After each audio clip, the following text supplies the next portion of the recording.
So Trent is looking for the link on the homepage. I'm going to keep it on the phone. If you have it set up. Okay.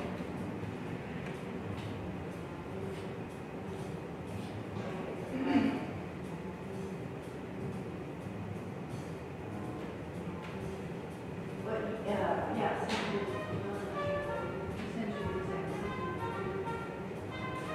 he just wants to see it on the Yeah, does he know the link? If he can read it to me, I can put it there. Just go ahead and set it up. Or if he calls me, if you tell him what it is, just say it. Sir, what is the link?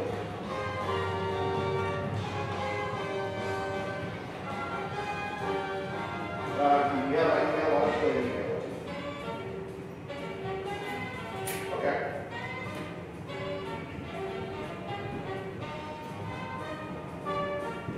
Okay. All right. Why don't you send it to me an email and I will put it up. Hotmail. All right. All right. See you in a minute. Bye.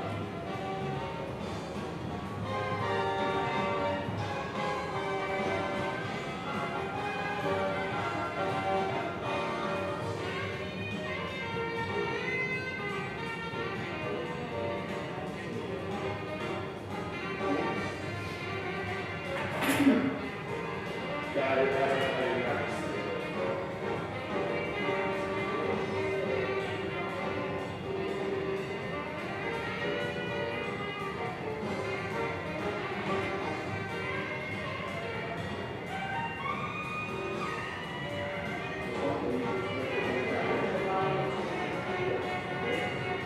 That's it. Yeah, that's it.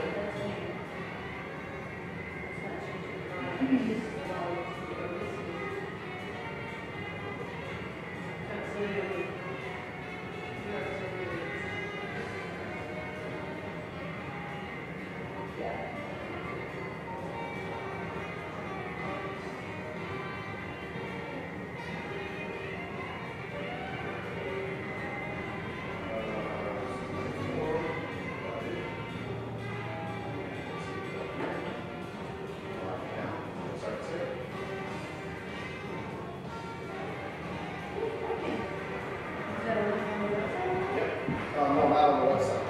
I was just testing this thing. So I'm going to need this for Chris down there.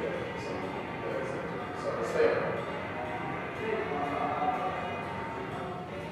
And you can just picture it so I can get the website.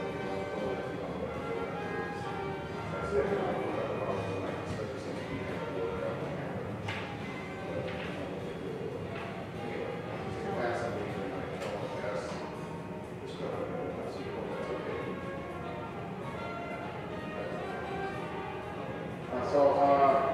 So it's there, it's already screening, whatever you do out there, you see. Hey Andy? Yeah? Can you zoom into just a shot of 2 into 101 guide? Yes. Por favor.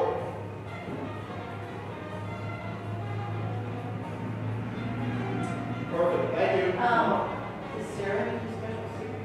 She was sitting there last night right here.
From the state, I guess. What he's saying. I mean.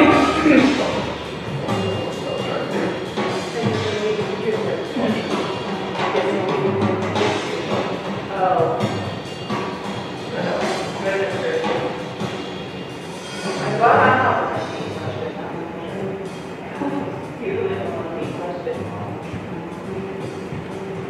That's right. I'm like, why is your budget like this?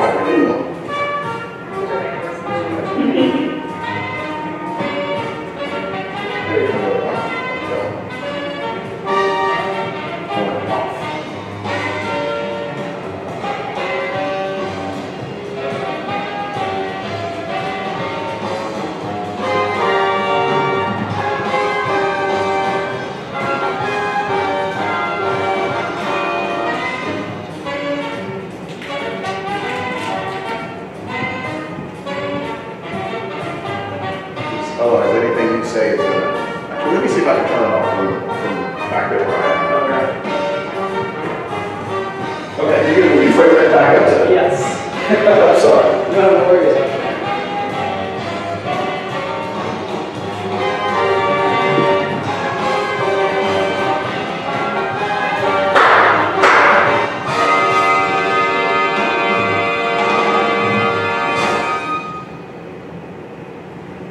It's crazy. My whole everywhere I grew up is burning down right now. Really? Is that where you grew up? Yeah. High school's gone. High school is gone? Yeah, it's like 2 miles away from my mom's house.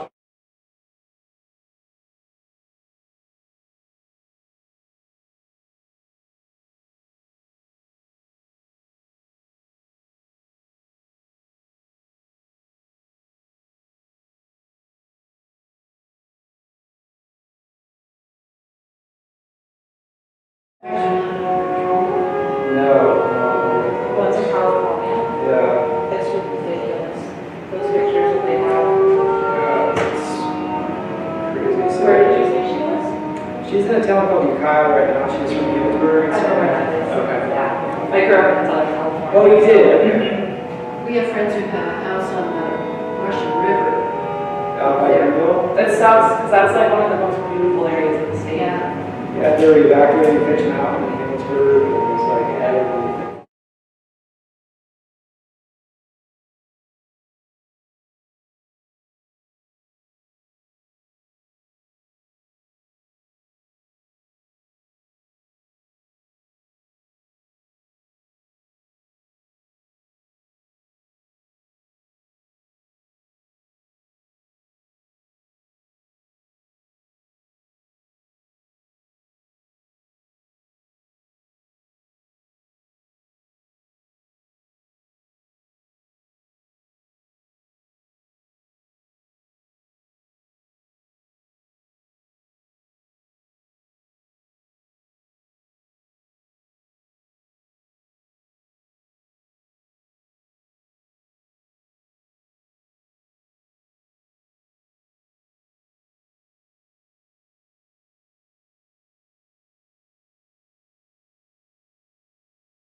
Great workers too. I want to figure out what this guy's been doing all the time. Got the paper and following around the office. Get up right a little fast.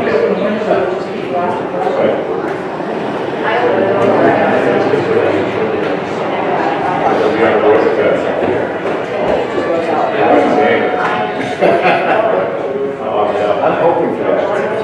Hoping for what? I got the same. That's a good one. Like waving the name like that, I think. I remember for years. That's the kind of white.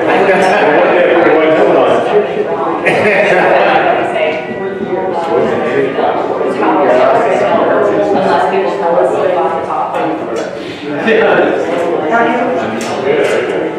Never been sure.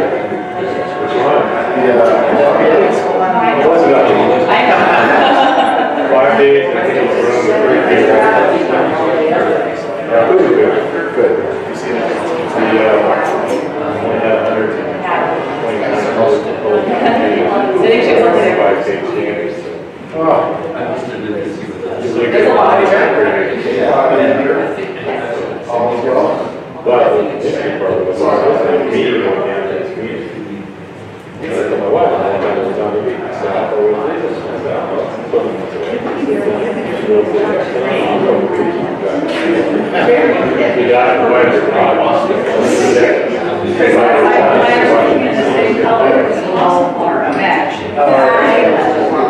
So I don't know if I'm always going to go for it over it. But I don't want to be here at all. well, excellent choice. I just figured it'd be good.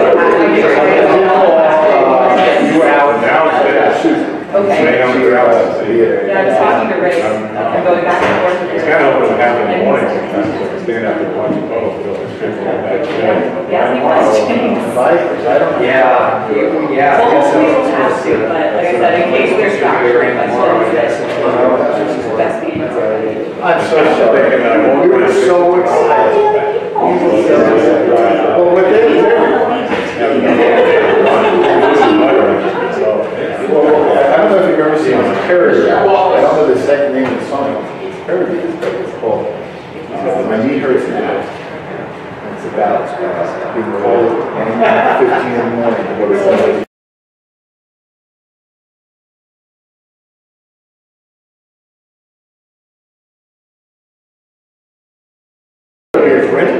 I was going to sing it. I'll be you guys the young lady. They're already around the doors in advance. I'm just waiting to your shot.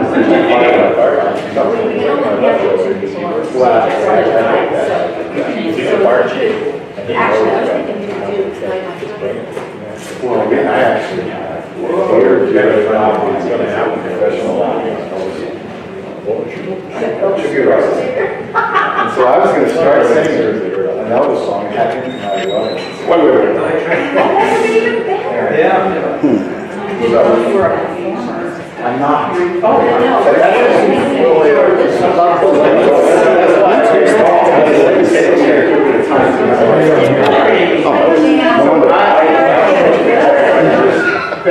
Thank you. It's a brilliant. 10 years old. Let me know that I do fine.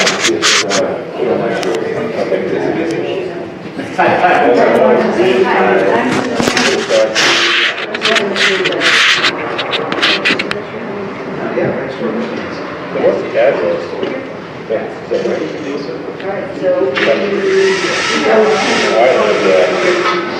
that right? Yeah, right.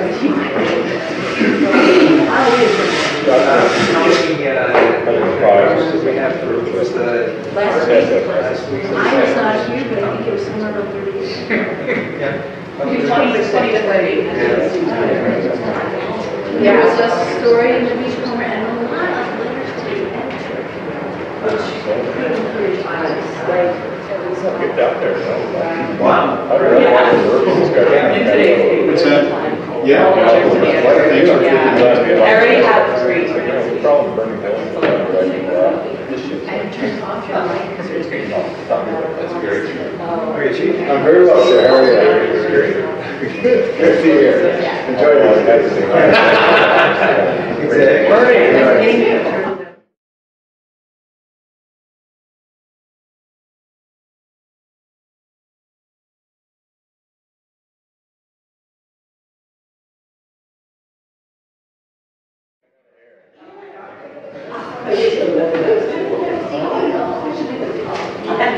Come on in. Hi, how are you? You're Matt. Hello.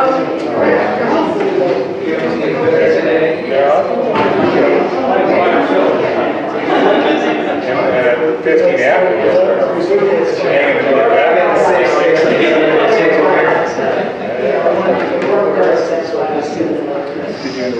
I like the big sign.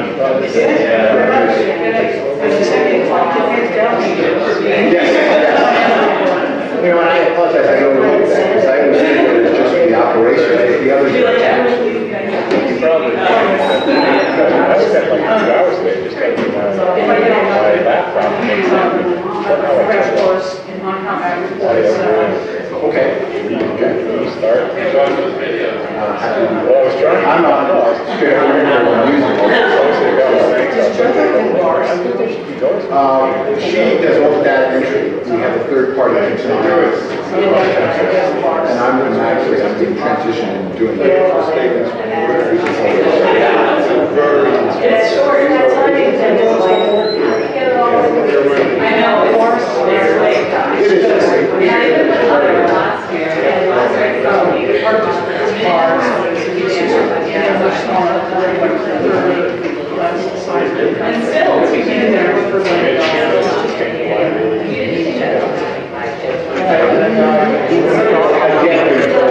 I'm sorry, say again? Stand there, it's going to block. Oh, what, say that again? There's nothing to do. Actually, maybe see if we can move over to the side just a little bit. But, yeah.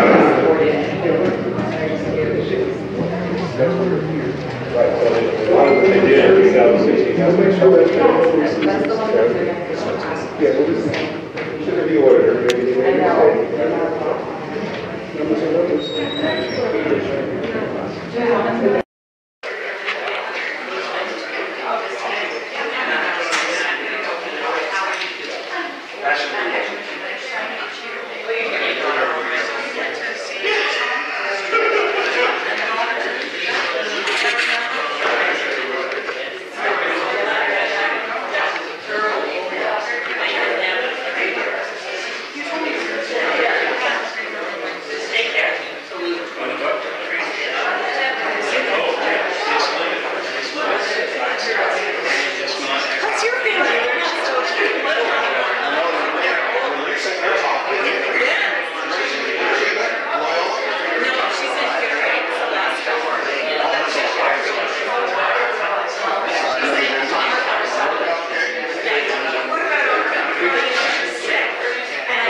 Thank you.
turn your cell phones off.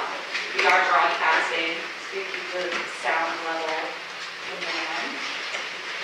I'm Unlimited Boat. I'm the editor of the Beachcomber. You might know most of you. Thank you all for coming. So we are tonight doing debates for the fire board candidates. There are 3 here. Candy, McCullough, and Jan Milligan are running for position 4. Andy is running unopposed at position 1. So they will each get 1.5 minutes for an opening statement. Then they will take questions from the public. They have 2 minutes to answer each of those, and they have 2 minutes for a closing statement. And then we'll move on to Rick Wallace and Alice Larson, who are the pro and con committees for the levy. And Charlie Grimmer, the chief of Vashon Fire and Rescue, will then come up. That will be around 8 o'clock. Couple rules. All questions will come from the audience. That is questions, no statements. If you start scrambling, I will cut you off. All questions will be delivered in a polite tone and with appropriate language. As I said, we are broadcasting on Voice of Vashon and on Comcast Channel 21. So no bad words, no bad language, please. I will determine if the questions have already been asked and answered. If it is, we will move on to the next question, and if any question is inappropriate, I will move on to the next one. We are a timekeeper here. We will be timing all of the candidates. And this microphone here, if you want to ask a question, you can come up and ask, and each of them will answer it. Any questions from you guys? All right. So opening statements. We will start with Andy and work our way down. So my name is Andy Johnson. I'm running unopposed for position 1. And so running out in campaign mode, I thought I would just let you know who I am and why I chose to put myself forward to fill the seat. I entered the emergency services 30 years ago as a volunteer firefighter. Held various positions in that field until I was finally picked up by King County Medic 1 in 1995. And I worked for King County Medic 1 in the South King County area for 17 years until I had the opportunity to come transfer to Vashon Fire. And I spent 4 years working just on the island. I think that work history has put me in a good position to understand the way a combination fire department like Vashon operates. I've worked with volunteers, I've been a volunteer, I've worked as career staff, and my 4 years here let me really understand how close to the bone this department is operating, and so that's why I stepped forward. I think my understanding of how departments work and how this department specifically works and its capabilities puts me in a good position to help us move forward past our current financial crisis.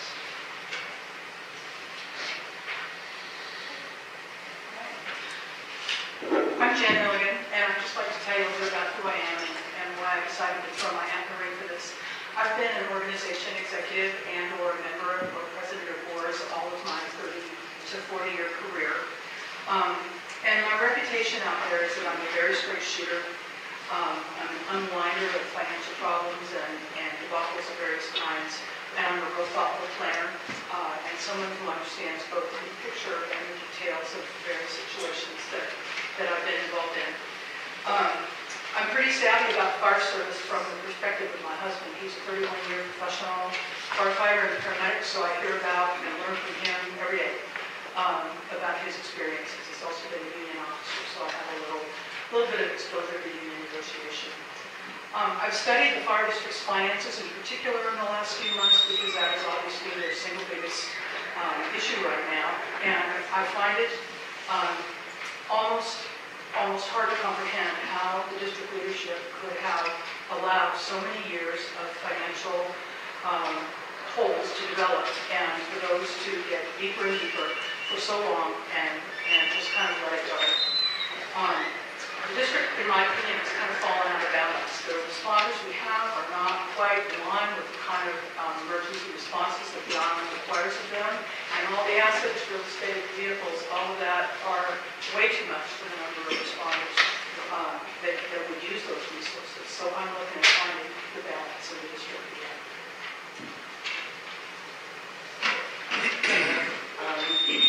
Welcome and thank you for being here tonight. I'm Candy McCullough, one of your current fire commissioners. Over the past 6 years, the board has been working with the administration diligently preparing for the future of the IFR. Sorry. Because when you need us now. That means quickly when you call 911. We've teamed with 24 community members to begin developing a community-based strategic plan. We've transitioned the paramedic program to 15 counties so we can provide patient care provided by medics that get more regular experience providing a better ALS service. In 2017, we hired an assistant chief of operations and a chief, a CFO, so to speak. My relative history includes nearly 40 years as an emergency responder in Colorado and Washington State, 30-plus years volunteer with the IFR, 27 years career professional in Boeing Fire Department. I'm the current president of the National Association of Elected Fire Officials. I'm the regional vice president and negotiator for the International Association of Firefighters Union Local I-66. I've served 2 terms as volunteer president for a large community-based nonprofit organization. I am seeking re-election to ensure we are there for you when you're down 911. I want to continue to strengthen the emergency response capabilities of the IFR. Chief Primmert is completing a thorough assessment of the state of the district. We are brainstorming to determine how to continue providing quality services to keep up with the increasing demand and be fiscally responsible. Thank you for coming. Thank you. We can take questions now. Whoever would like to come up to the mic and ask one. The candidates have 2 minutes to answer. Anyone have questions?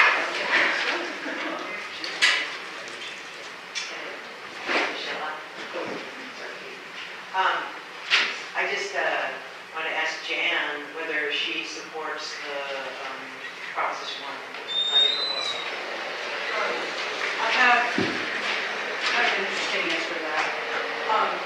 Charlie Primmert has done a wonderful job pointing out how the district would use the additional funds and why they are so short. And there is no doubt in my mind that he would put that money to good use to expand the response capability of the district. But that's not the commissioner's decision. It's the voters' decision.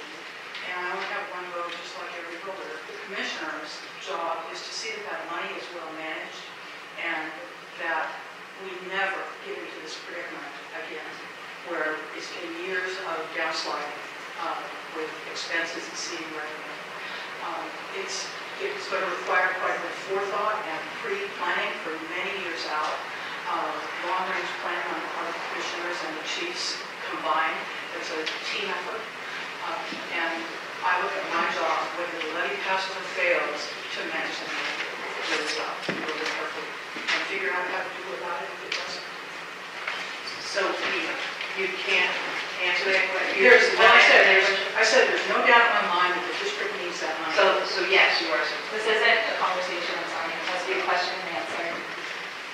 Don't you want the other people to answer? If the other people would like to answer, the question was addressed to Jan, but you guys are more than free to respond if you'd like to.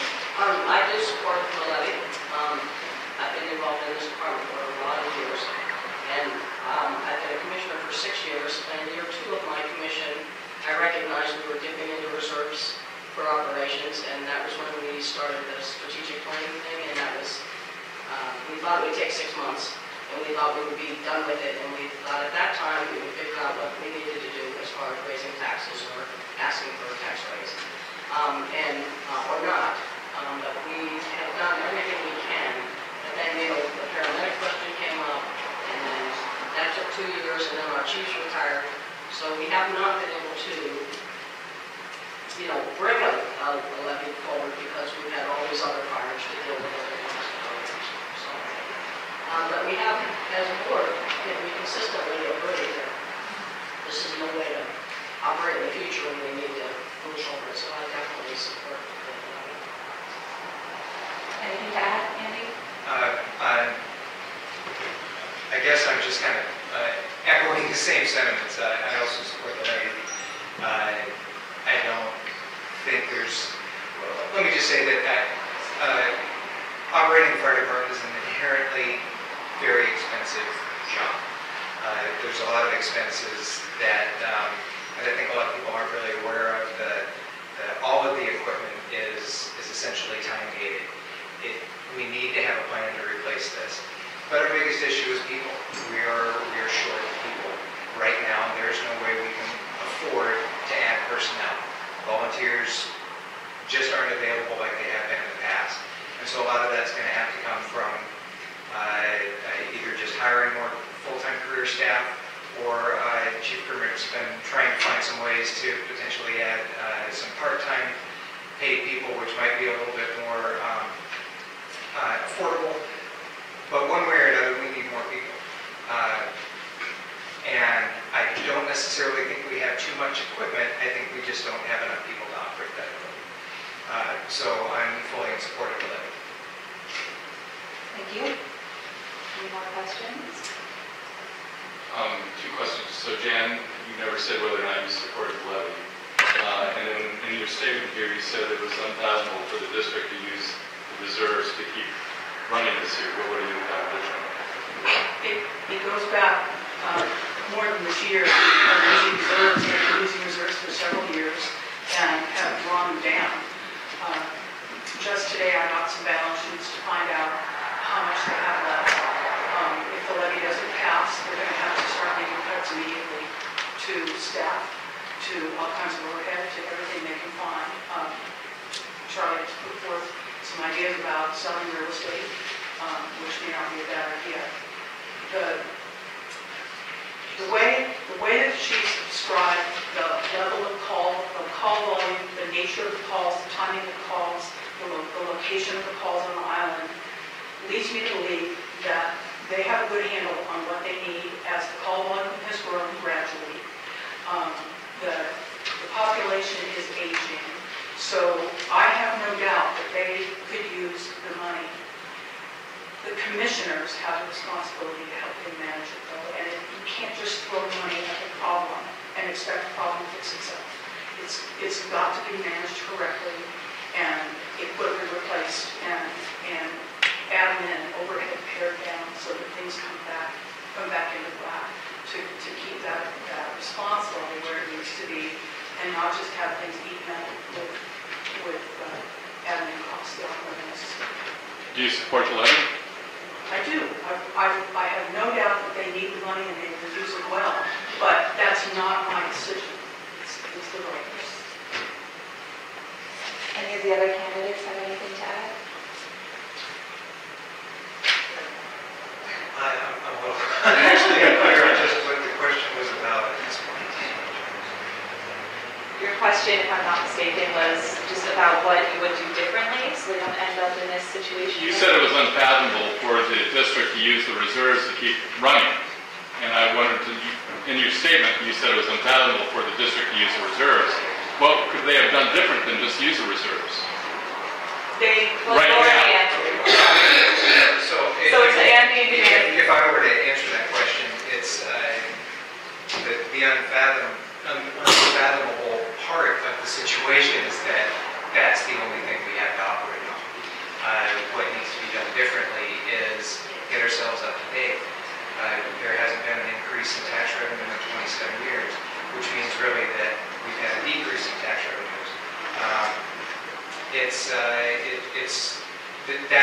That's the part that is unthinkable. We can't operate on the current budget, so we're digging into reserves in order to just get by. And I've seen things in my tenure at the department, my 4 years, there were major equipment issues that weren't being addressed. That's not a sustainable situation. So what I would do differently is encourage people to support this tax levy. Candy? And I just want to say I'm thrilled we have Chief Kermit as our leader.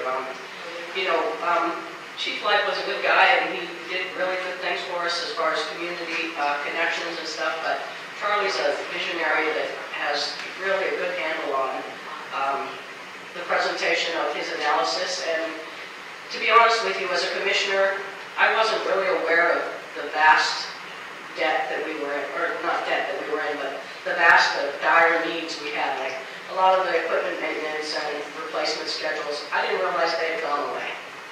You know, because I just didn't recognize that they just came off the list of the budget items. And, you know, we were so busy trying to figure out the future plan that we neglected to get a true picture of the way our money comes in. We get first half taxes, and then, you know, the chief comes in and does his report and says, okay, we're here, we're spent this much, and we have this much more. And then when we overspend, he says, oh, but we have the money come in October, and then we'll be all right. So then it looks like we're going to make ends meet. But then when we don't actually get that amount of revenue, then that's what makes us overspend. And then, you know, we had to, with the transition with the medics, we had to hire some personnel to fill those voids on the engine so we have a full response or a quasi-full response. And all these things cost money. Well, when the money isn't in the budget, where do you get that money? You get it out of your reserves. And it's unfortunate, and, you know, we accept responsibility as the board to, you know, to remedy that, and that's why we're where we are. And I thank and applaud Charlie for, you know, being so astute at presenting it to us in a way that we can see the big picture. Because before we were getting snippets, and the annual budget wasn't real with the amount not being what we would end up getting. So, thank you. Thank you. Any other questions? You come up to the mic so that people on TV and radio can hear you. Smile. Smile for the camera. Okay, there's been a lot of discussion in the paper and whatnot about how the tax rate, not tax increase, hasn't gone up in 27 years. And because the taxes themselves have gone up because the rate, well, remained constant for 1,000. As property values have increased, the amount of taxes coming in have increased. But let's not even go back 27 years. Let's go back maybe 10 or 12 years. The budget of the fire department about 12 years or so ago was $500,000 a year. Now it's almost $5 million a year. 6, 7, 8 years ago, it was running even with something going into reserves. How did we get from $500,000 a year 12 years ago to almost like 4.7 million a year now, and you can't make ends meet? How did we get from having 2 paramedics on the island, each being paid about $35,000 a year, to now 10 or 11, each at around $110,000 a year? Could any of you respond to that? And I'd love to have some follow-up questions if I'm permitted. We'll see if there's time. Trustee Dennett. Yes, please. I have a general comment. I saw a couple people in the back kind of wondering if that figure was accurate, Armin. So I think the chief would be the best person to address the tax issue. I'm not sure $500,000 just 12 years ago is quite right. And this wasn't just a one-year problem. The digging of the hole that they're in has been a several-year backslide of deficit year after deficit year after deficit year. So this has been a known quantity for a long time. It isn't just this year.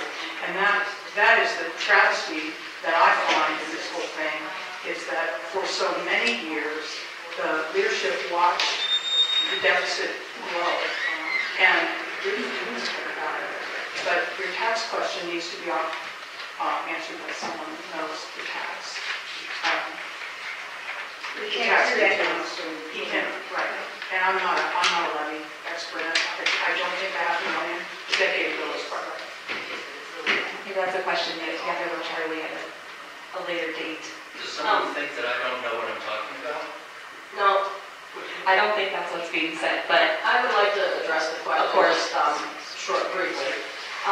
When we had a budget that was less than $1 million, whatever it was, $500,000 or whatever, I'm not going to, can't say specific how much funding. But when we did that, we were all volunteer. We didn't have career staff.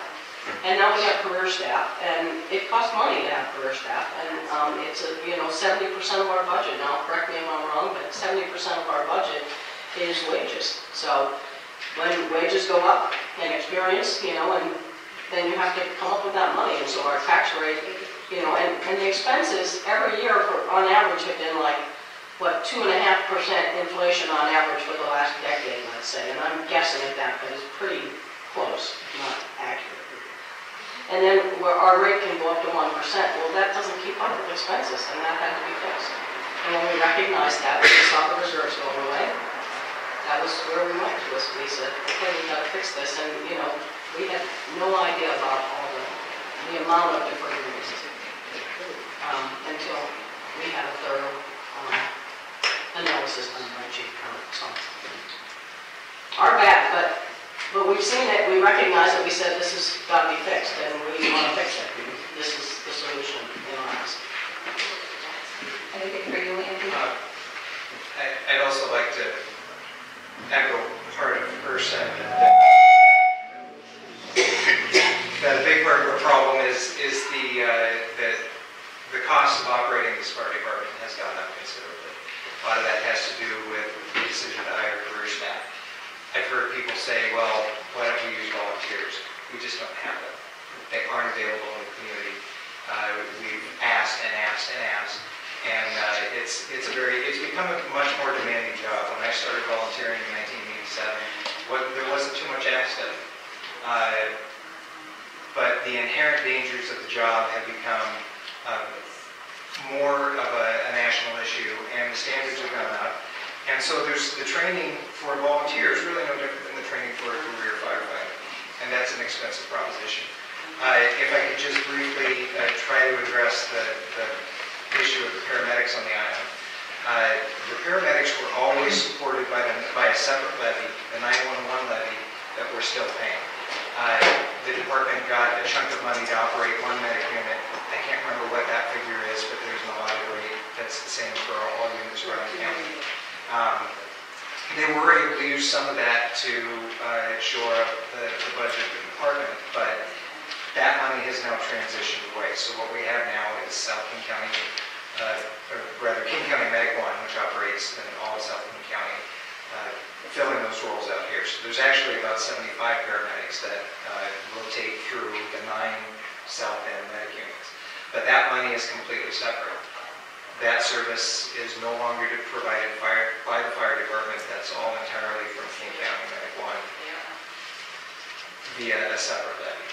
So the fire department budget no longer reflects that expenditure. I hope that helps.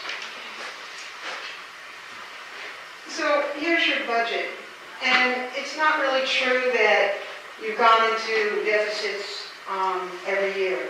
In 2013, you ended up the year with $900,000. In 2014, you started the year, with 1.3 million, which means you had more money.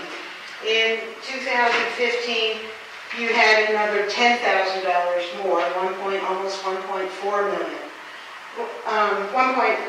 In 2016 was the first year, I guess it was 2015. 2015 was the first year you lost money, and it was $250,000 in the hole. Before that, you've been growing.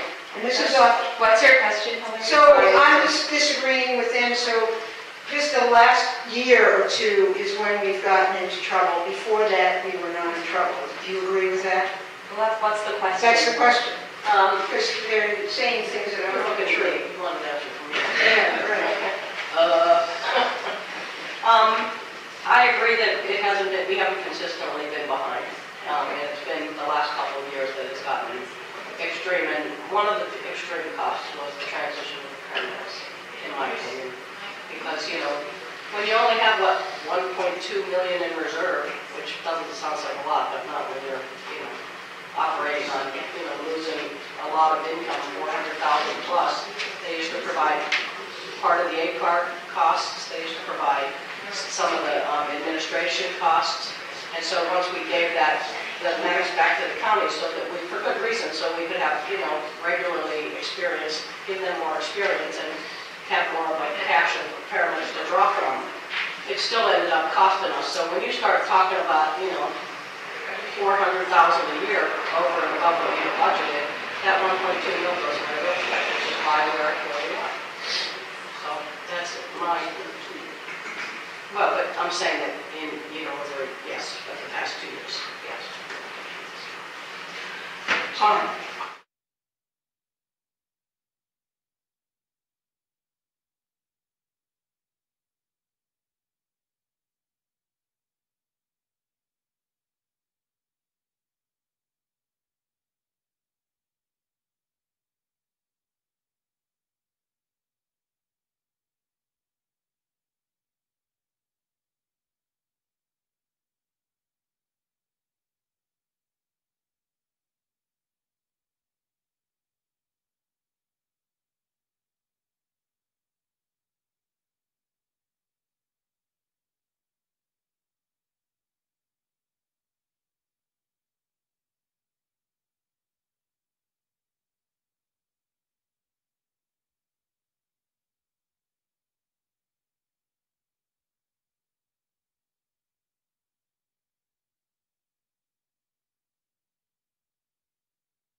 paramedics.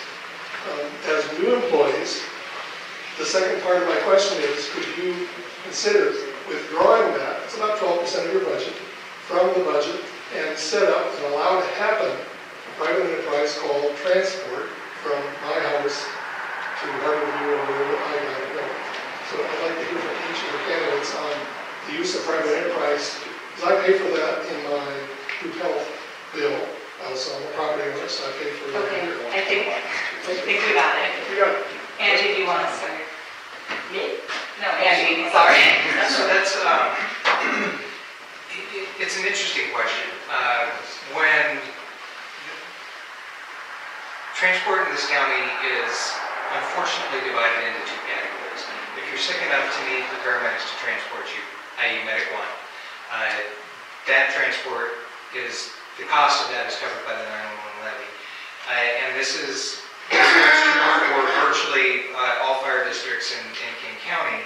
If you're going to, you need a ride to the hospital, but it just requires an ambulance with an EMT on it, that can be provided by the fire department because they operate ambulances, or like you say, it can be handled by private ambulance companies.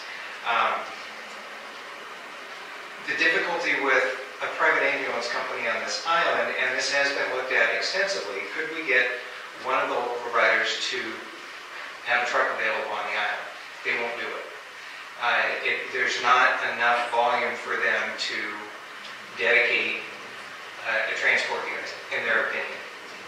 I know it's been requested of them a number of times, and they've always said no. So what we've done in the past is tried to provide that transport all the way to the hospital with our own EMTs. As we run short on personnel, that becomes more and more difficult. So now, anytime we're running short, that is handed over to a private ambulance company in Fauntleroy, and they finish the transport, usually with TriMed or American Medical Response. If we could do it all the way from here and just let your insurance cover that, sure, that'd be great, but it just doesn't seem like that's a viable option with the local companies that provide that service. So to Jan next. I think the fire district hopes for what you're suggesting, that they wish they had some transport assistants to supplement their staff so that their people don't have to leave the island. The 12 positions you mentioned are firefighter, paramedic, firefighter EMT positions. They're not paramedics. The 2 paramedics, you saw paramedic 1, that's it. That's advanced life support. Everything else is firefighter or EMT. Well, some of them are both. If the district could rework their volunteer staffing each and every shift so that volunteers were frequently the people doing the transport, that might take some of the burden off of the professionals being gone as much. But the volunteer resources are pretty slim, so I don't know if that's even feasible. She's probably have to weigh in on that. Candy? I'm in total agreement with what Andy said, that long ago we had a private ambulance company here that changed hands several times, and eventually it went away for unlimited reasons. That's a lot of years ago. And the fire district since has tried on numerous occasions to contact the ambulance companies in the city to provide those services. And they're not willing, the call volume isn't enough, so they're not willing. They're willing to meet us on the other side and do the transports. And what we're proposing in the future is really no different than what we do now. We're proposing that if we transport you from your house to the clinic on the island, there's still no charge. That's part of your tax. If we take you to town, take you to the city, and take you to a hospital, then we charge you for that transport. Because we have run so short on staffing that that's our standard procedure now. We go to the Fauntleroy side, we meet a private ambulance, and we transfer you, and they bill you for the transport. So we have determined that it would behoove us to, we need to up our staffing because we need to have more than what we have, because we're running into a lot of situations where we just don't have enough for a second or third call or a fire response. So that's the bottom line. And so this way, if we bill for those transports to the hospital, only the ones that go to the hospital, you would already be being billed by a private ambulance company, then we beef up our personnel, and that supplements the wages that we have to come up with for part-time or volunteers. And volunteers have diminished to very little. It's way too much to expect volunteers to donate 4 hours or 3 hours to go to a transport. It's just not happening anymore. And I was one of those volunteers who did it for a lot of years, but it's just not reliable. So I get a question here first. Every taxing district that is levy-based has to have some idea of what they will do should the levy not pass. So for Candy, what did you support in the plan for should the levy not pass, and for Jan and for Andy, what would you support? And Andy, you're going to be elected, so what would you support? And Jan, what would you support should you be elected? And I would make a quick parenthetical assertion here that it is wonderful that these people are standing up and standing for election, because it is really difficult on this island to get people to stand for election. Let's start with, we haven't started in a while. Let's start with Jan. I believe the district and chiefs have just started to address that question.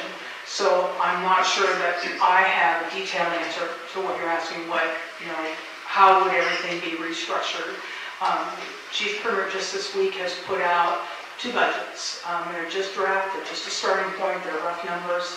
Some of them are placeholders, but he has 2 budgets, one if the levy passes and one if the levy doesn't. And he didn't get into the level of detail last night at the commissioners' meeting when he presented that to indicate exactly how many staff would go away and what those positions would be. But it was clearly a drastic cut because the amount of levy that will come in if the levy increase does pass is a significant amount of money. He had some alternative solutions, a couple of which I am highly in favor of. I think one of the things the district needs to seriously address is how they do training, who provides it, and how much they pay for it, whether it's in-house or out-house. Currently they do a combination of both, and they have quite an expense on both ends. And I think that could be seriously addressed and streamlined in some way. The other thing is real estate. They have 4 out-base stations. They really only use this one. The other ones are garages for backup equipment that they occasionally use. A little bit of it is not used. And I think some of that real estate needs to be addressed. The general thinking of a lot of people that I've talked to, and Chief Primrose even mentioned it last night, is that 3 fire stations, south, north, this one, and Maury, would be sufficient to serve this island for a long, long time to come with even a lot of population growth. So the real estate sales need to be considered. Candy?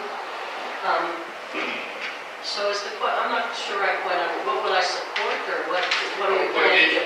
Candy, what did you support when the discussion was held in public meetings Okay. about what would happen and what you would do Okay. should the levy not pass? Okay. Well, if it doesn't pass, then we would have to look at selling properties. We would have to look at decreasing personnel, whether that, and we probably, if the part-time program gets going, that will be the first to go, which gives us the most bang for our buck. So I'm hoping it doesn't fail, because it's really critical. And then we may not have a second response. We may only have 2 people on duty for a BLS call, and then if we have something more, then you're in trouble if you're the second or third call. I mean, initially we'll still have a second response, but ultimately we'll run out of money, not next year, but in 2019,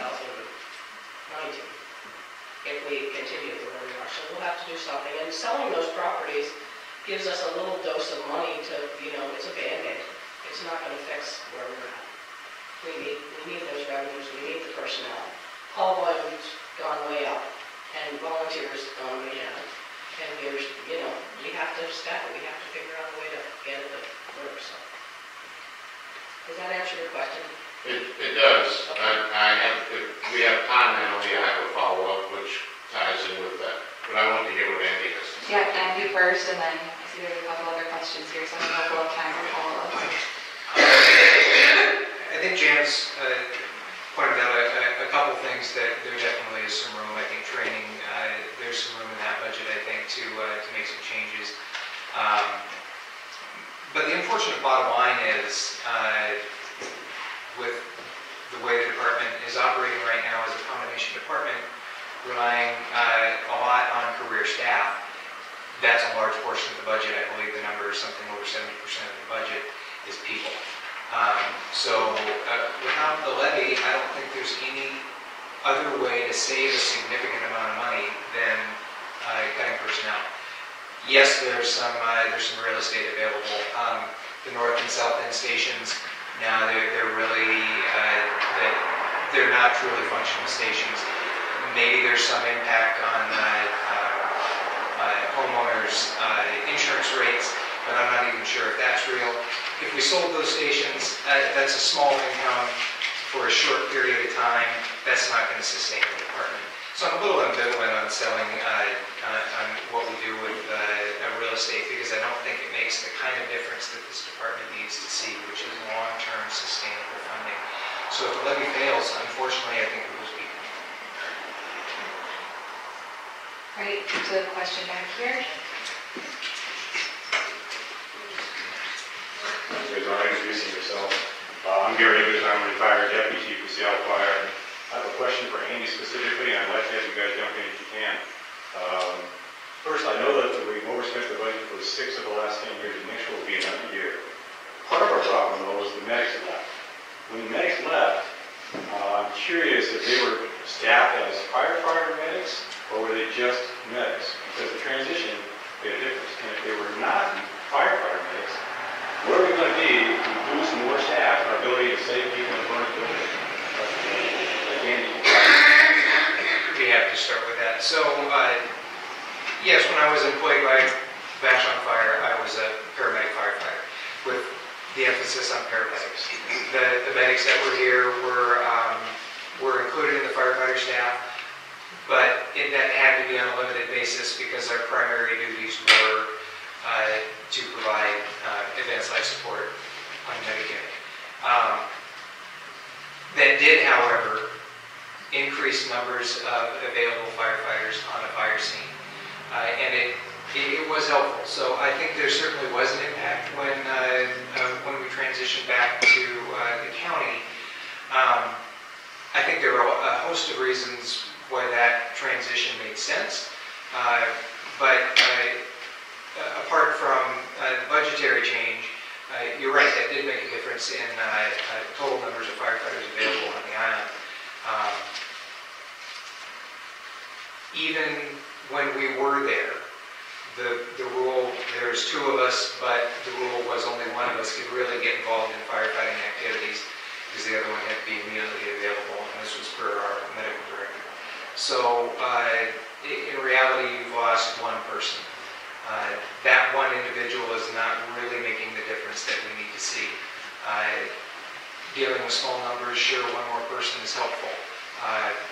But we, at times still, even with that, weren't really filling the mandate of 2 in, 2 out. So 2 firefighters outside, 2 firefighters inside to do full interior structural firefighting.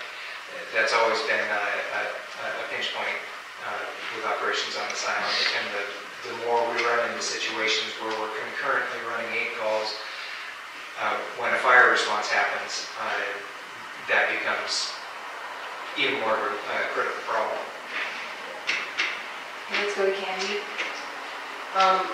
What he said. Really, pretty much what he said. The only thing I would add is that we lost 1 firefighter when the medics went over per shift, so we actually lost 3 because we have an extra on 1 shift, right? So we ended up hiring 3 firefighters, and we knew that was going to cost us, and that was going to make our budget worse. But what are we here for? We're here to serve you, and if you don't have a response, then why are we here? So we decided that was, the best choice for us to move forward and hire those people with the, chief making that decision also with us. And the medics transitioning, there were other things that cost us that will show in the next year's budget, like I was talking about earlier. They pay for part of the 8 cars and some of the administrative costs. But otherwise, Andy pretty much nailed it. Jen, just building on what they both said, I don't know if the number has been thrown out since so many years did the levy. The dollar amount of administrative support that the paramedics, when they worked for Vashon Fire, got from the levy, separate from what you pay for Vashon Fire, is to the tune of $400 and something thousand that went away. So not only did the additional firefighters get hired, the pad, if you will, to cover the district's overhead and admin to support those paramedics was a significant amount of money. And I don't know if anybody threw that, I haven't heard 400,000 plus thrown out. That's a huge amount of money that vanished with that program, in addition to the reduced cost to replace the firefighter function. Any other questions?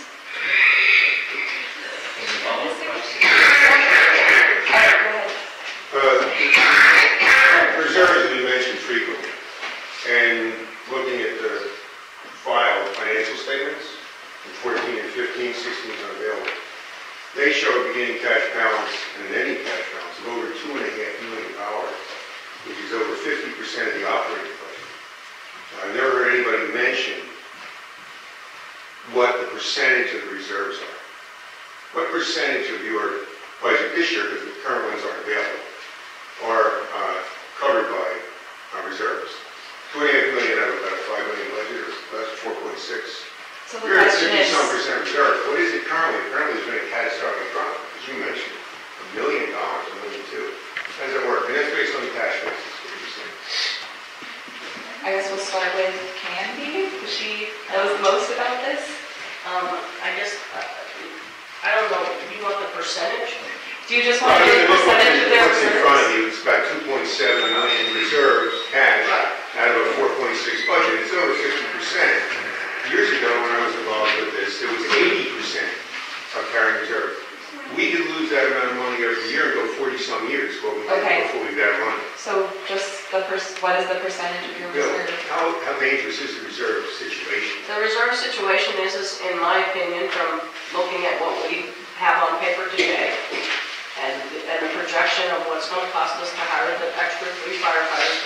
the lost paramedics and all the other expenses that it's my belief is that it'll be 1 year till we're out of reserves.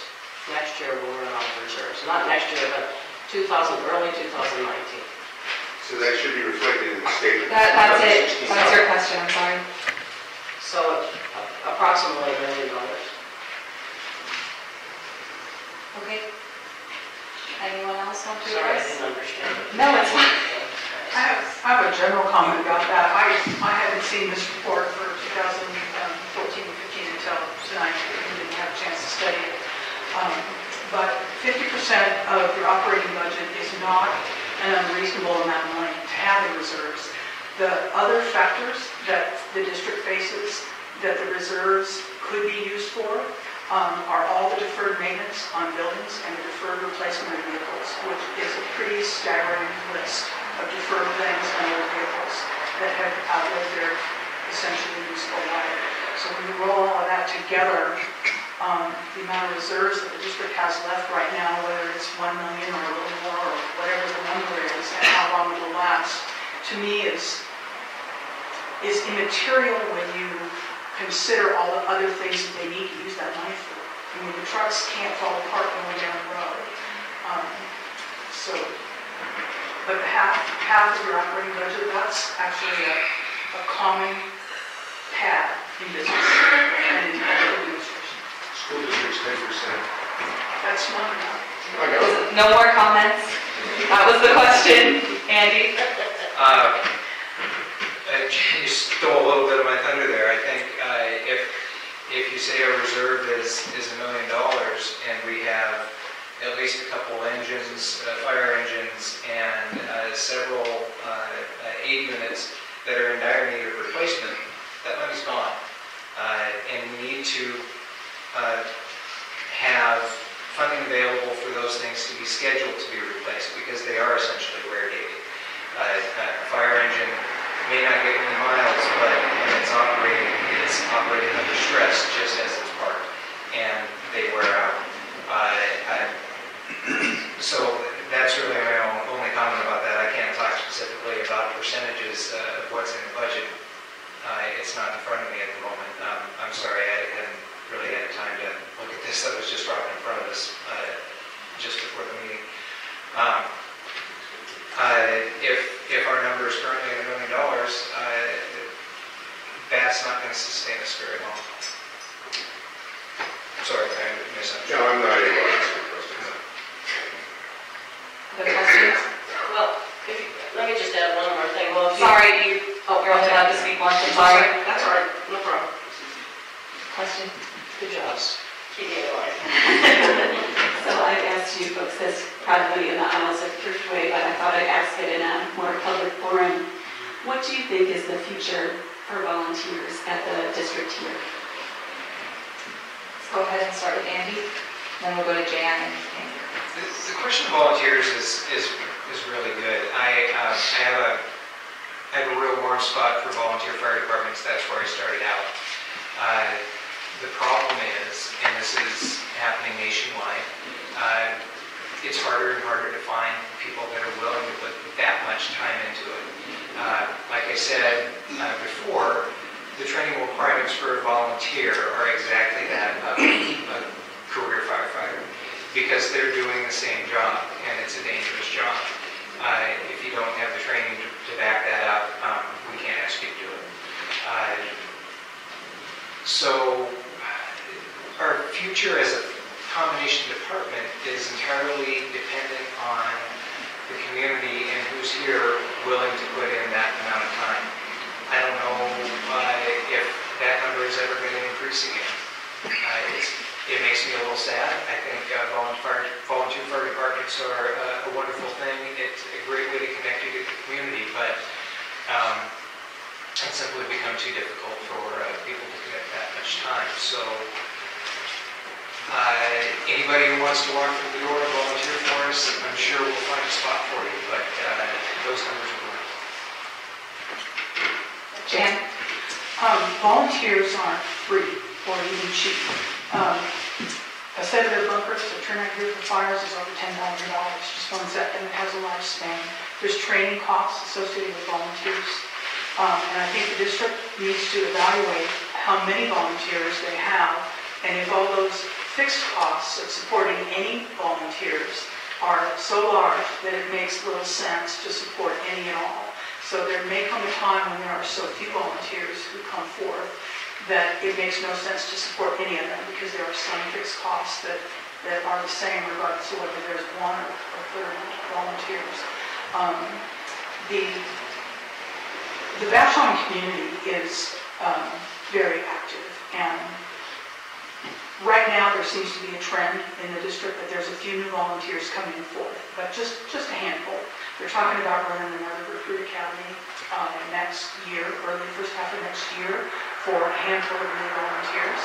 And perhaps some of those people would apply for paid positions here or elsewhere if they find something to apply for.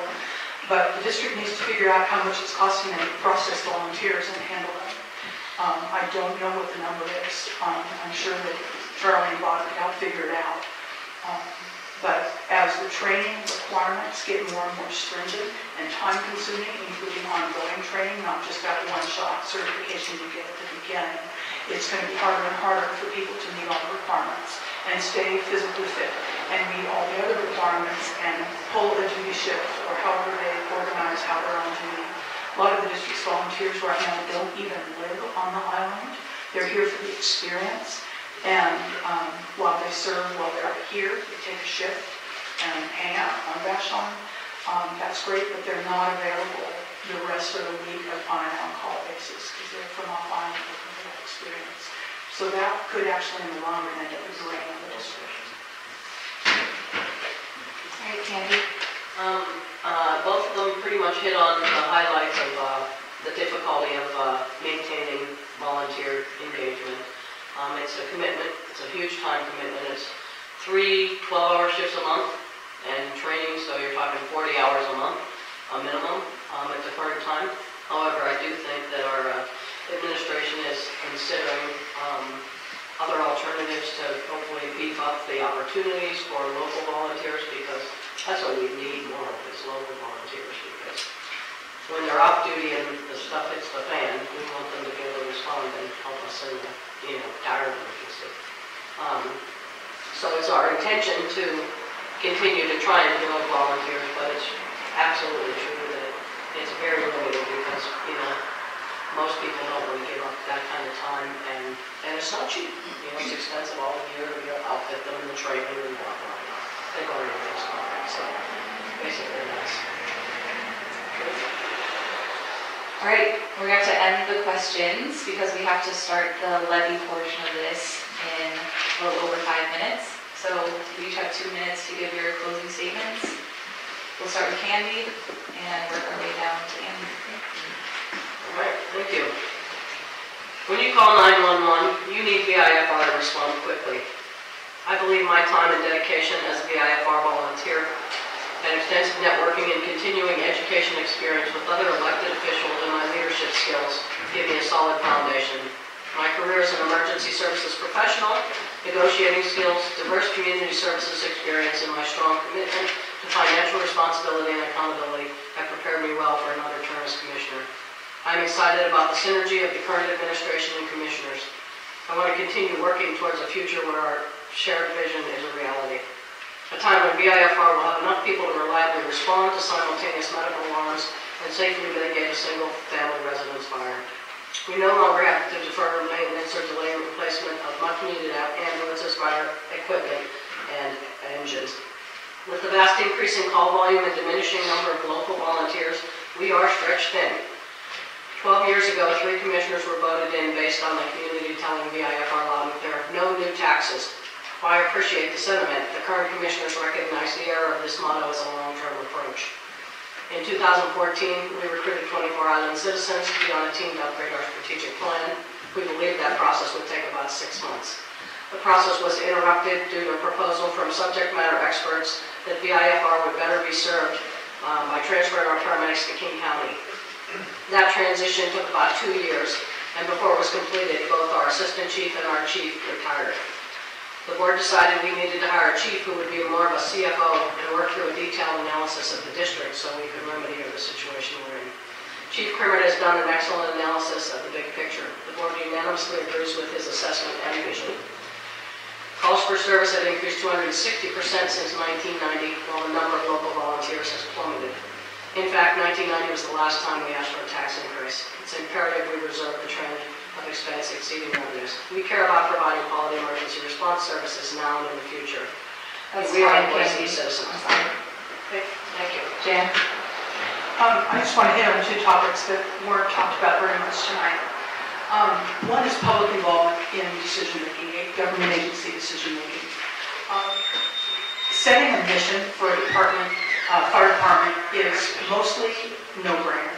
There's not a fire department in the world that doesn't have as its first priority life, protection of life, health. Second priority is property, and the third is the environment. So this department doesn't need to spend a lot of energy, time, and money with consultants and anything else cooking up a strategic plan. The die is cast for what they really need to do, and I believe that any kind of a strategic planning process are really cut to the chase of finance, operations, budget cuts with or without a levy decrease. I think that the budget needs to be continually reevaluated where things can be trimmed and need to be trimmed, and maximizing the amount of human resources and vehicles and equipment that's available to respond to citizen emergencies. The public's say in the strategic direction of the district needs to come in the form of a proactive outreach by the district, not just our doors open, come talk to us if you want to. It needs to be a proactive outreach so that the district can get a feel for what people want in terms of quality of service, not just level of service, but also quality of care that they get. Public education is also something that many fire departments provide, and then how much they want to pay, how much tax they want to pay. I think some meaningful conversations should be had initially and then on an ongoing basis between the district and the public to continue that flow of input. Thank you. Andy? I'm looking forward to taking my seat on the board next year. I'm really excited to work with Chiefs Kermit and Larson. I think we've got some good leadership in this department now and people that really understand what this island needs.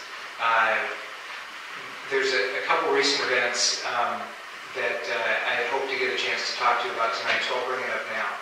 One is in Maple Valley. They recently asked for a benefit charge because they felt they needed a little bit additional in their budget to support their level of personnel. That was voted down. They've laid people off and they closed the fire station. Station 83 is no longer operational right now. Another recent situation was just a day or so ago in Ocean Shores, another small fire department. They were in the middle of the night running 2 simultaneous 8 calls and a fire call happened. That left one individual to respond in a fire engine to a structure fire. He got some mutual aid backup from Grace Harbor, which was, again, one firefighter in a fire truck to come support him. I'm not sure how long that mutual aid took, but the end result was a fire that resulted in a fatality.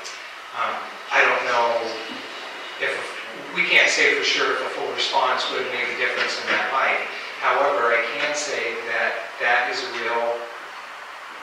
a situation that, by luck, hasn't happened on this island. Too many times while I was working there, I was the last individual in the fire station. We've already called back as many volunteers as we can. We've got 2, maybe 3 8 cars off the island transporting, and one of them has the other paramedic. So it was me and Chief Ike. That's not adequate. We can't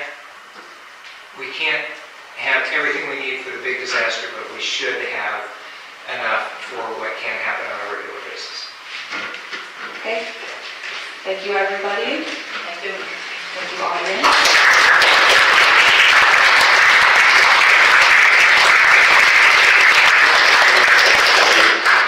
We'll take just a few minutes here to reset up, and then we'll have Rick Wallace, Alice Larson, and Charlie Prickard to talk about the levy and ask more questions.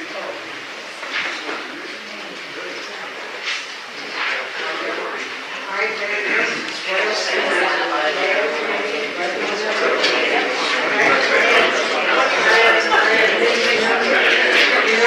I think there's some questions. Stretch your legs for a little bit.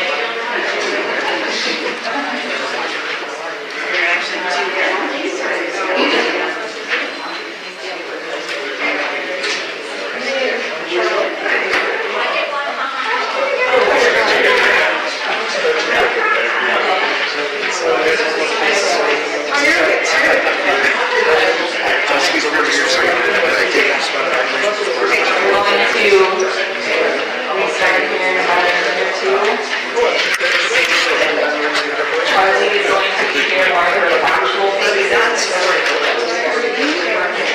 We'll have Rick and Alice give statements pro and con about the levy.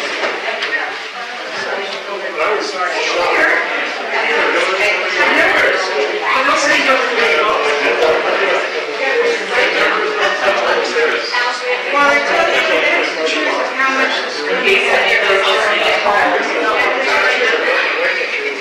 or want to listen as well. This is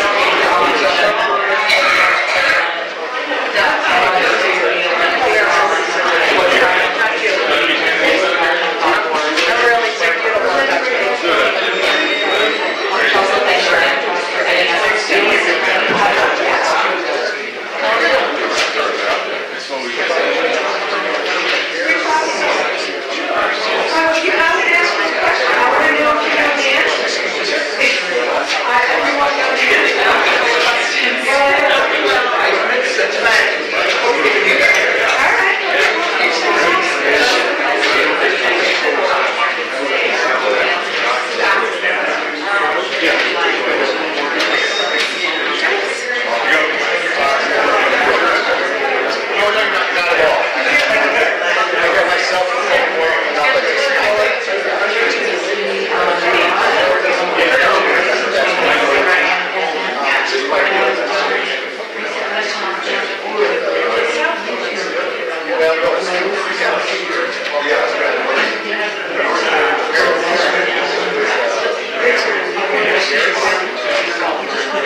That's what it says. The levy says,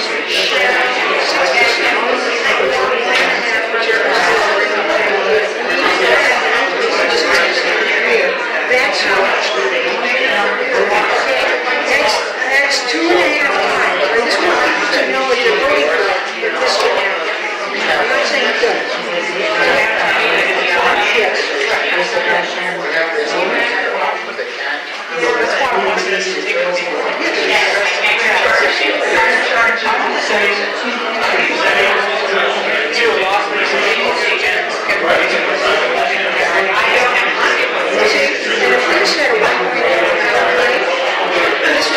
Bring it in.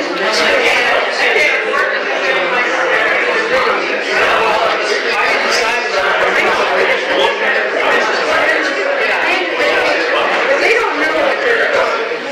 I mean, I had a meeting, I had a meeting with Chuck, and he didn't know it was $6 million. And he's all right, we're going to restart here. Everyone could settle into their seats or wherever they're going to be for the next 50 minutes or so.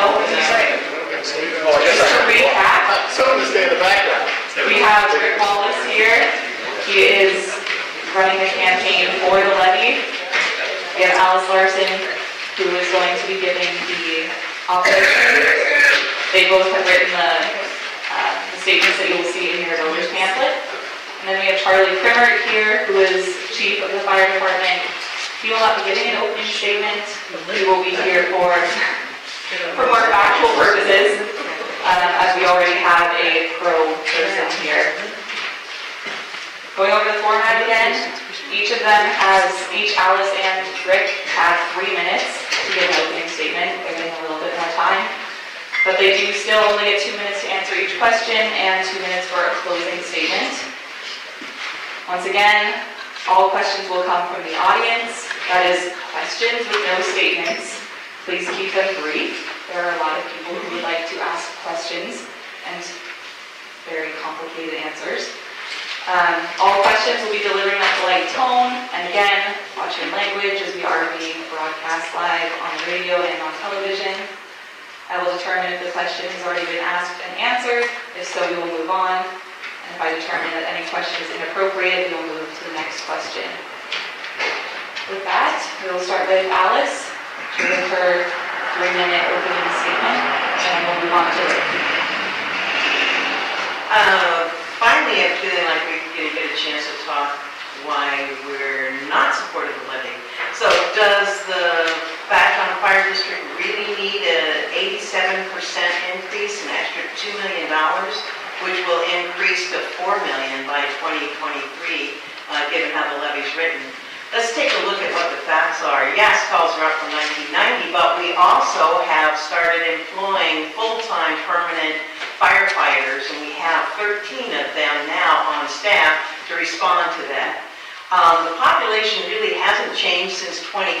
Two federal and state agencies say maybe we're up 400 people since 2010. And the calls in the last 5 years have only risen slightly. Fire calls are actually down 25%.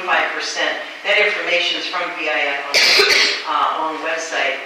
Do we really need a lot more paid responders? So there were, the fire district identified a major problem, which was if you had a call where someone had to be transported to Seattle to the hospital, you left the island for 3 hours with an aid car.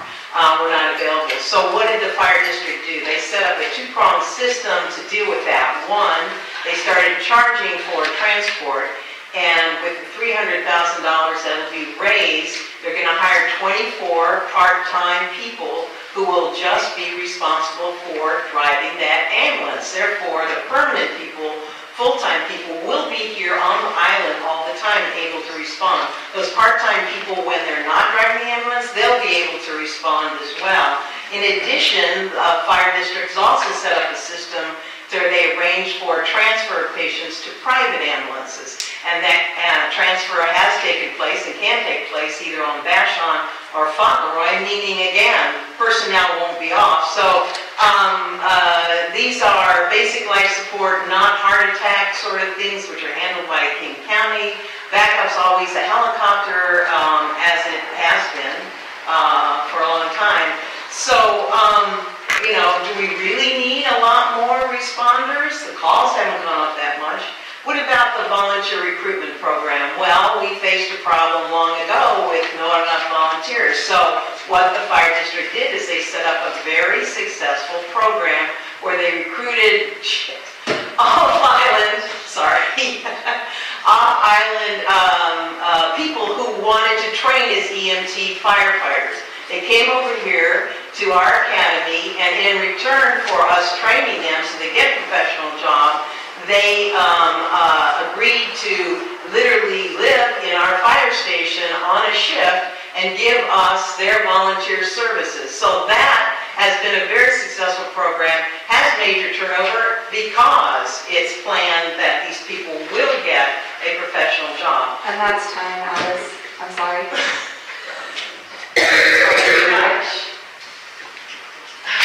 For 15 years, I have planned and trained for a major community disaster. Thank heavens it hasn't happened. But at the fire district, there's a disaster every day. It's a personal disaster. Somebody gets really ill, somebody gets hurt, there's a fire. Here's the reality of how poorly prepared we are for personal disasters prevention. It costs about $3.7 million a year to operate our fire district. At the current level, that's not even with the improvements that I strongly believe. The levy currently delivers about $2.5 million a year. Simple math, that's 1.2 million short every year. That's not sustainable. I don't care about what the reserves are now. You can't keep doing that. It's not okay. Here's the reality of daily personal disaster on Vashon. 4 times a week, it's not the total number of calls, 4 times a week, All on-duty responders are sent out and are busy at a scene. No safety net if there's another call. 4 times a day. Twice a month, there are 3 or more simultaneous calls. That means they have to do an off-duty callback and hope that there will be somebody to help. And God save us if there's a fire or a vehicle accident, because they take a lot more people to manage. Somebody's having a personal disaster, and our VIFR responders are thinking, how can I respond to this yet again? Because they try to do it all the time. Generally, they succeed. It's a good thing. It's really shocking to me that for 27 years, year after year, the district refused to raise the tax rate. 27 years. Virtually everything about the district has changed in those 27 years. We converted from an all-volunteer, 60-volunteer, on-island volunteer department when the volunteers said they couldn't handle it anymore and they had to hire full-time firefighters. We had a 260% increase in calls. We had a 2.35% annual inflation rate against the constitutional limit that restricted the levy total from a 1% increase against 2.35% inflation. And then we cut total revenue in half by transferring Medic 1. It's inconceivable that that could happen and not raise the tax rate. Something has to change in order to keep this district going. But for a quarter century, the tax district, the fire district, has had a zero tolerance for raising taxes. It's time to face reality. It's time to fix today's problem and to plan for tomorrow. Thank you. And I will open the floor to questions now. Whoever would like to come up and ask questions? Anybody? Okay. I guess I'll start. I would have never suspected that. Remember, questions, not Yes. statements. Well, he can start. Okay, let's start with some facts again about the numbers. It's not true that the taxes haven't gone up in 27 years. That's right. It's not true. The tax rate maybe hasn't gone up in 27 years, but the tax rate per thousand of value has resulted in substantial tax increases in 27 years because the value of properties have gone up. The budget of the department used to be $500,000. Now, you just said, Rick, that it's $2.5 million is coming in. So there's been 5 times the increase. The constitutional limit of 1% Question, is 1%. Armin, please. I'm going to ask Rick to respond to these comments. But you can't respond to Isn't the ask I'll you a give you a question. Isn't the constitutional limit 1% plus the rate of growth in population? In 27 years, the population has grown substantially. It's been steady the last few years, but it's grown substantially. So, what do you have to say, Rick, about some of those statements? First of all, my recollection is that in 1990, when the $1.50 tax rate was originally passed, the actual spent dollars by the district was $1 million. So I don't know where that came from. You may be right, and I'm wrong, but my recollection, looking at all of the spreadsheets, it was $1 million back in 1990. Yes, it's true, the tax revenue has gone up because of a number of different factors besides the ones you mentioned. Every year, almost, not every year, the fire district has raised the revenue by 1%. But in the meantime, 2.35% inflation, calls have gone up 260%. Costs have gone way, way up. That's my answer. Not allowed to ask more questions or... Nope. Alice? Wait a minute, Alice, you have something who's going on, right? Yeah, no. Alice, it's your turn to answer. I think what's the killer with this levy is not only is it going for the maximum, and hopefully I get a chance to explain what that's going to mean to you, but it's that 6% increase every year. So instead of a 1% increase, it will go up 6% increase, and so by 2023, in 5 years, you're going to be paying $4 million extra as the island, rather than just the $2 million extra you'll be paying in 2018. This is far too much. Plus, the fire district really hasn't said what they're going to do with this increase at all. There's vague references to this, to that, to personnel, which, you know, do we really need? You know, how much do we need? Why do we need it? Where do we need it? You know, lots of vague references, but no real definition on where this huge extra amount of money is going to go. 87% increase in the first year. Done? Yes? Any more questions? Can we ask the chief a question? If you want to address him specifically, yes. I'll get in line. So, my question is about the 6%. I think there's a lot of confusion about that. I'm not sure we all totally understand it. So, could each of you explain, is that automatically it goes up that, or is it something that needs to be voted on by commissioners, by, can you address that? Let me start with Alice, just to mix up the order here, and then we'll go to Rick. Actually, the levy says that they can raise it 6% without a vote of the public. So that is part of this levy. And so let me explain in real dollars what this means to an individual. Say you had a house today, 2017, assessed at $500,000.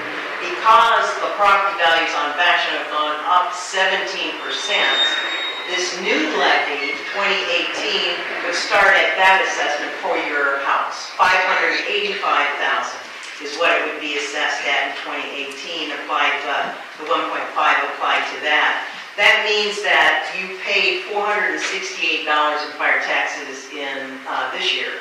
Next year, you're going to pay $878. That's a $400 increase, 87% increase. Given the 6%, and my understanding of it is that it can't go beyond the rate of 1.5, but as housing values increase, then they're allowed to apply that 6% to the increase, so that you will actually be paying a lot more money. 6% every year in 2023 means that you'll be paying $1,174 in 2023 in fire district taxes, where 2017 you simply paid $468. That's a huge amount of money out of your pocket, and island-wide, it's a huge amount of money. Do they really need that much money? Thank you, Alice. Rick? There seems to be an assumption that it will automatically go up 6% a year in the second, third, fourth, fifth, and sixth years of the levy. It's not true. As Hillary pointed out today, she's very accurate about this, the word shall appears in the language that you're going to vote on. But it says you shall use, and Hillary ought to love the word shall here, because it says the limit factor is 6%. That means that you can't take more than 6%. It could be zero. And one of my favorite things about the limit factor language, the revenue maintenance clause I call it, is that Hillary's so angry about this, and Alice are so angry about it, that they'll show up at budget time next year, and the year after, and the year after, and tell everybody not to raise it more than 0%. There's public input into the budget process. And I'm really looking forward to that level of public engagement in our fire district. That's why we're in the mess we're in now, because nobody paid any attention for 27 years. Since Hillary's name's been invoked, does she get to rebut? No. She can't outside of this debate. I want Hillary to talk. Hold on. Any more questions? I know that there was one back here. Did you want to ask Charlie something? I think that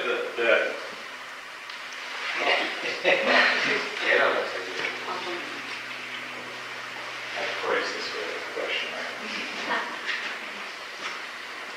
Chief, do you have a plan for use of the money if there's a tax levy is passed? We are developing that plan now. Do you have a plan what's going to happen if the levy fails? We're developing that plan now. If the levy fails, we have a reduction in staff. Very well. Yeah, let's start with Rick, since we started with Alice last time. During the run-up to the decision to have this election, Charlie had a series, we call them the whiteboard, chalk talks, and laid out on the whiteboard at one of the commission meetings meetings was options, alternatives. What happens at this tax rate? What happens at this tax rate? At the $1.50 tax rate, there was a very specific number for the number of personnel that would be added. That's major expense. There would be 3 full-time people on each shift and 4 part-timers, meaning we'd have enough to actually meet the standard from the National Fire Protection Agency for response to a fire in our kind of district. 6 firefighters on scene within 8 minutes, 80% of the time. We can't do that now. We don't meet the national standard. Actually, according to the Beachcomber article today, we really have 3 full-time people on each of our 4 staffs, and then we are staffing up the part-time contingent. For the fire district to ask for that huge amount of money and to tell us that it really doesn't have a plan on how it's going to spend it, that's actually, there's something wrong with that picture. Now, my contention would be, first of all, we need a detailed, where are we exactly deficient?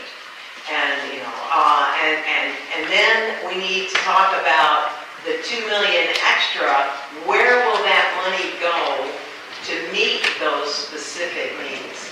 It's not just throwing a big pot of money at the fire district and saying, do well, I actually don't have a lot of money, so I can't afford a lot of extra taxes, and I guarantee you it's not just property owners that are going to be paying a lot of extra money. Any rental property, the landlord is most probably going to pass that along, so everybody on the island will be severely affected. And the question is, do they really need all this money? I don't think that they have justified this huge increase. And I would like to see an opportunity to turn this levy down and ask them to really come back with us and tell us what they really need and to justify the amount of money that they would receive. Right, saw a hand back here, and then we'll go over here to her.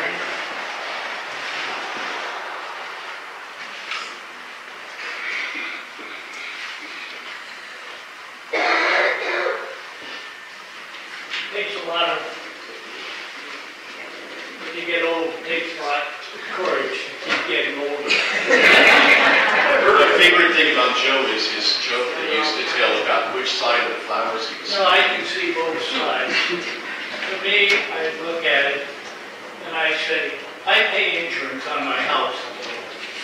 So the question is, to me, after we're put aside all these damn dollar signs, is our lives endangered by not passing this levy? If the answer is yes, then we might not better do it. If the answer is no, then turn it down, but you're taking a chance. Do you want to take a chance? Then vote. So the question is... The question is whether or not I'm used to making we're engaged. Joe, I didn't know that. It really goes to the chief. Are lives in danger, or are they not, if this levy doesn't pass? Do you feel lucky, huh? Do I just make a statement too? My name is Susan. Okay, Charlie, we'll start with you, and then we'll go to Alice and then Ray.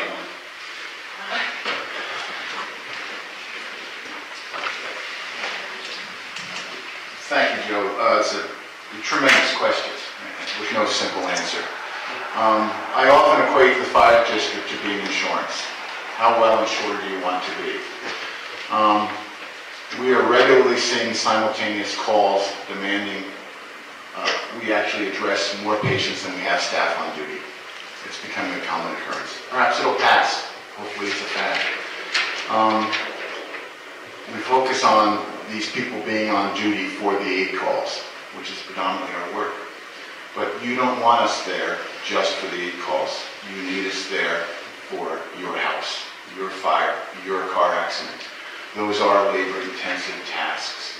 So unfortunately, firemen do watch a lot of TV, but they train before they watch TV. They're skilled and know what they're going to do when they're called upon. And so I would say, I'm rambling, that's why I have no 3 minutes. You do have the 2 minutes. Like everyone else. So I'm fearful of our ability to fully protect the island at this time. I believe the levy is necessary. I believe and understand your concerns about where the money's going. I would say the best way I can protect the finances for the district is your engagement. Join us. We regularly meet to empty rooms with no input. And you count on us to make decisions, and we make them. And then since you weren't there, you challenge us. Engage. I'm happy for your input. I'm happy for your engagement. That would be the best way for us to advance our financial situation and improve it. Thank you. Alice? I guess I need to say at this point, I spent 25 years with the fire district as outside looking in. 25 years. In 2015, Rick and I both were actively engaged in strategic planning process, and we spent lots of time. So I'm not a newcomer to this. The sky is falling, oh my God, you're going to die approach to this levy. It bothers me. That tactic really bothers me.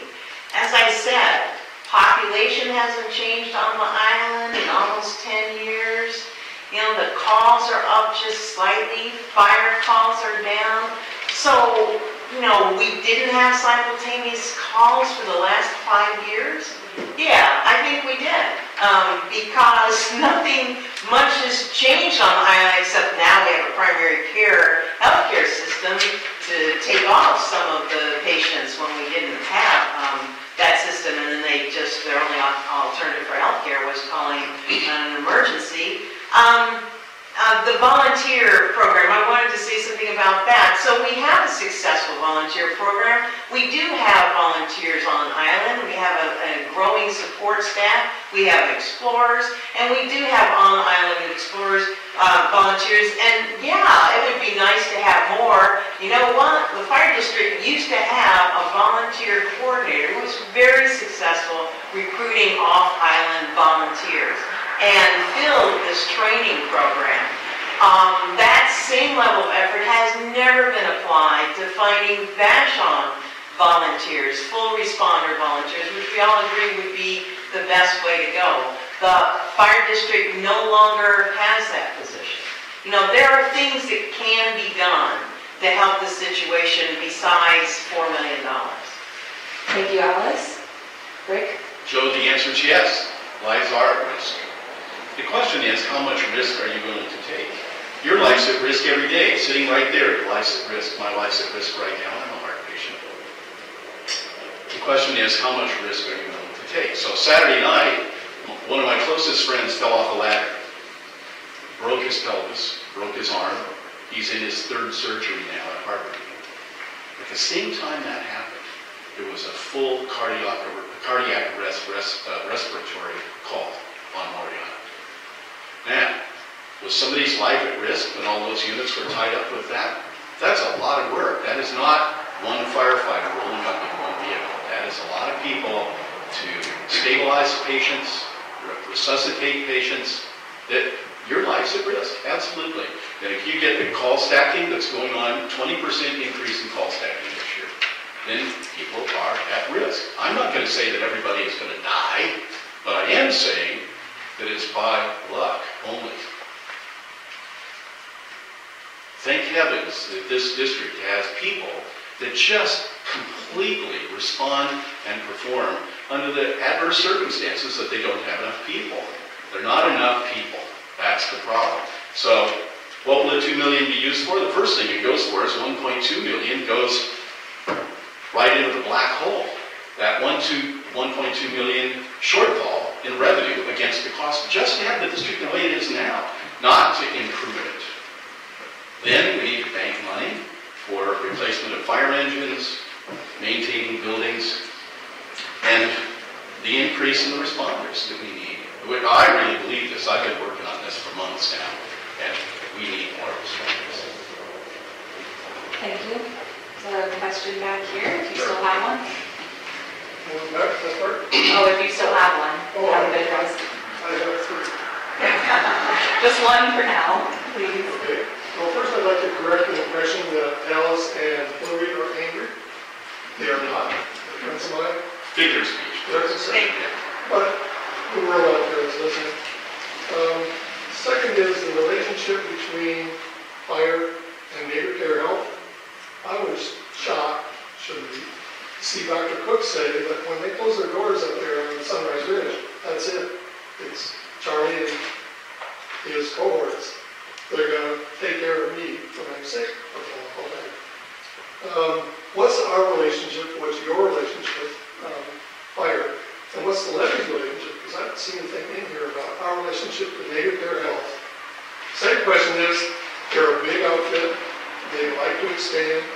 They may be coming back to us for another $4 or $5 million to build emergency care. Does your budget have a contingency plan for the new staff that are coming in and the proposals around that to fold into their emergency care process? Assuming it's a 3 to 5 year process.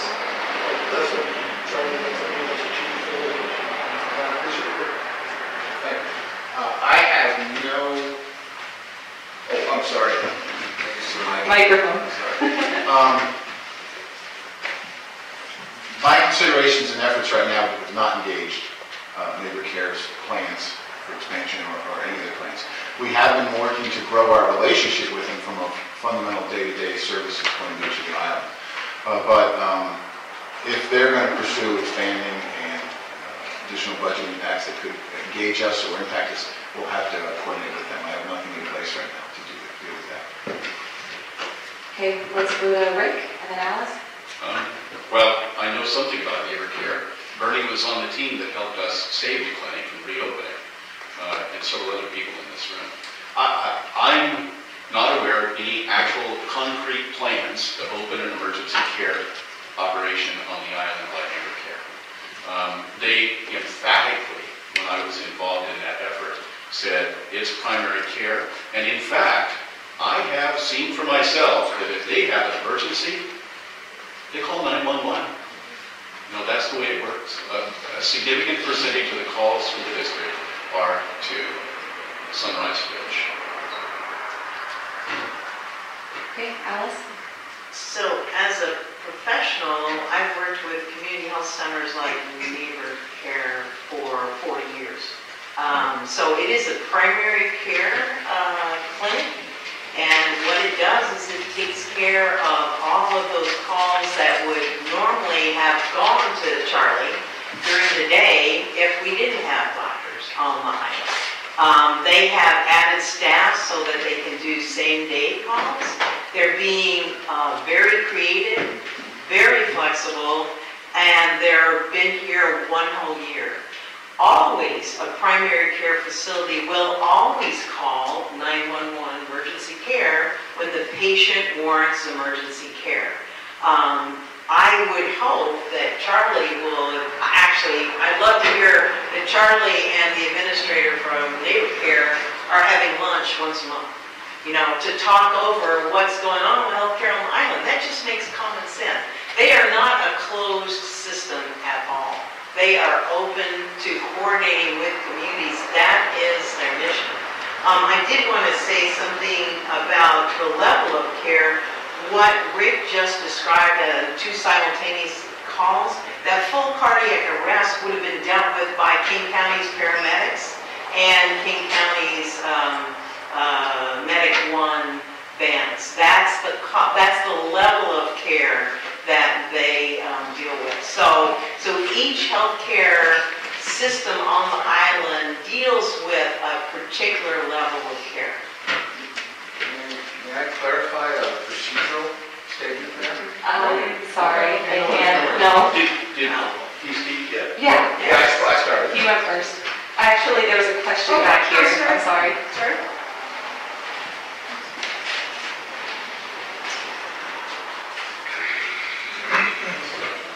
If nobody heard what Andy said about Ocean Shores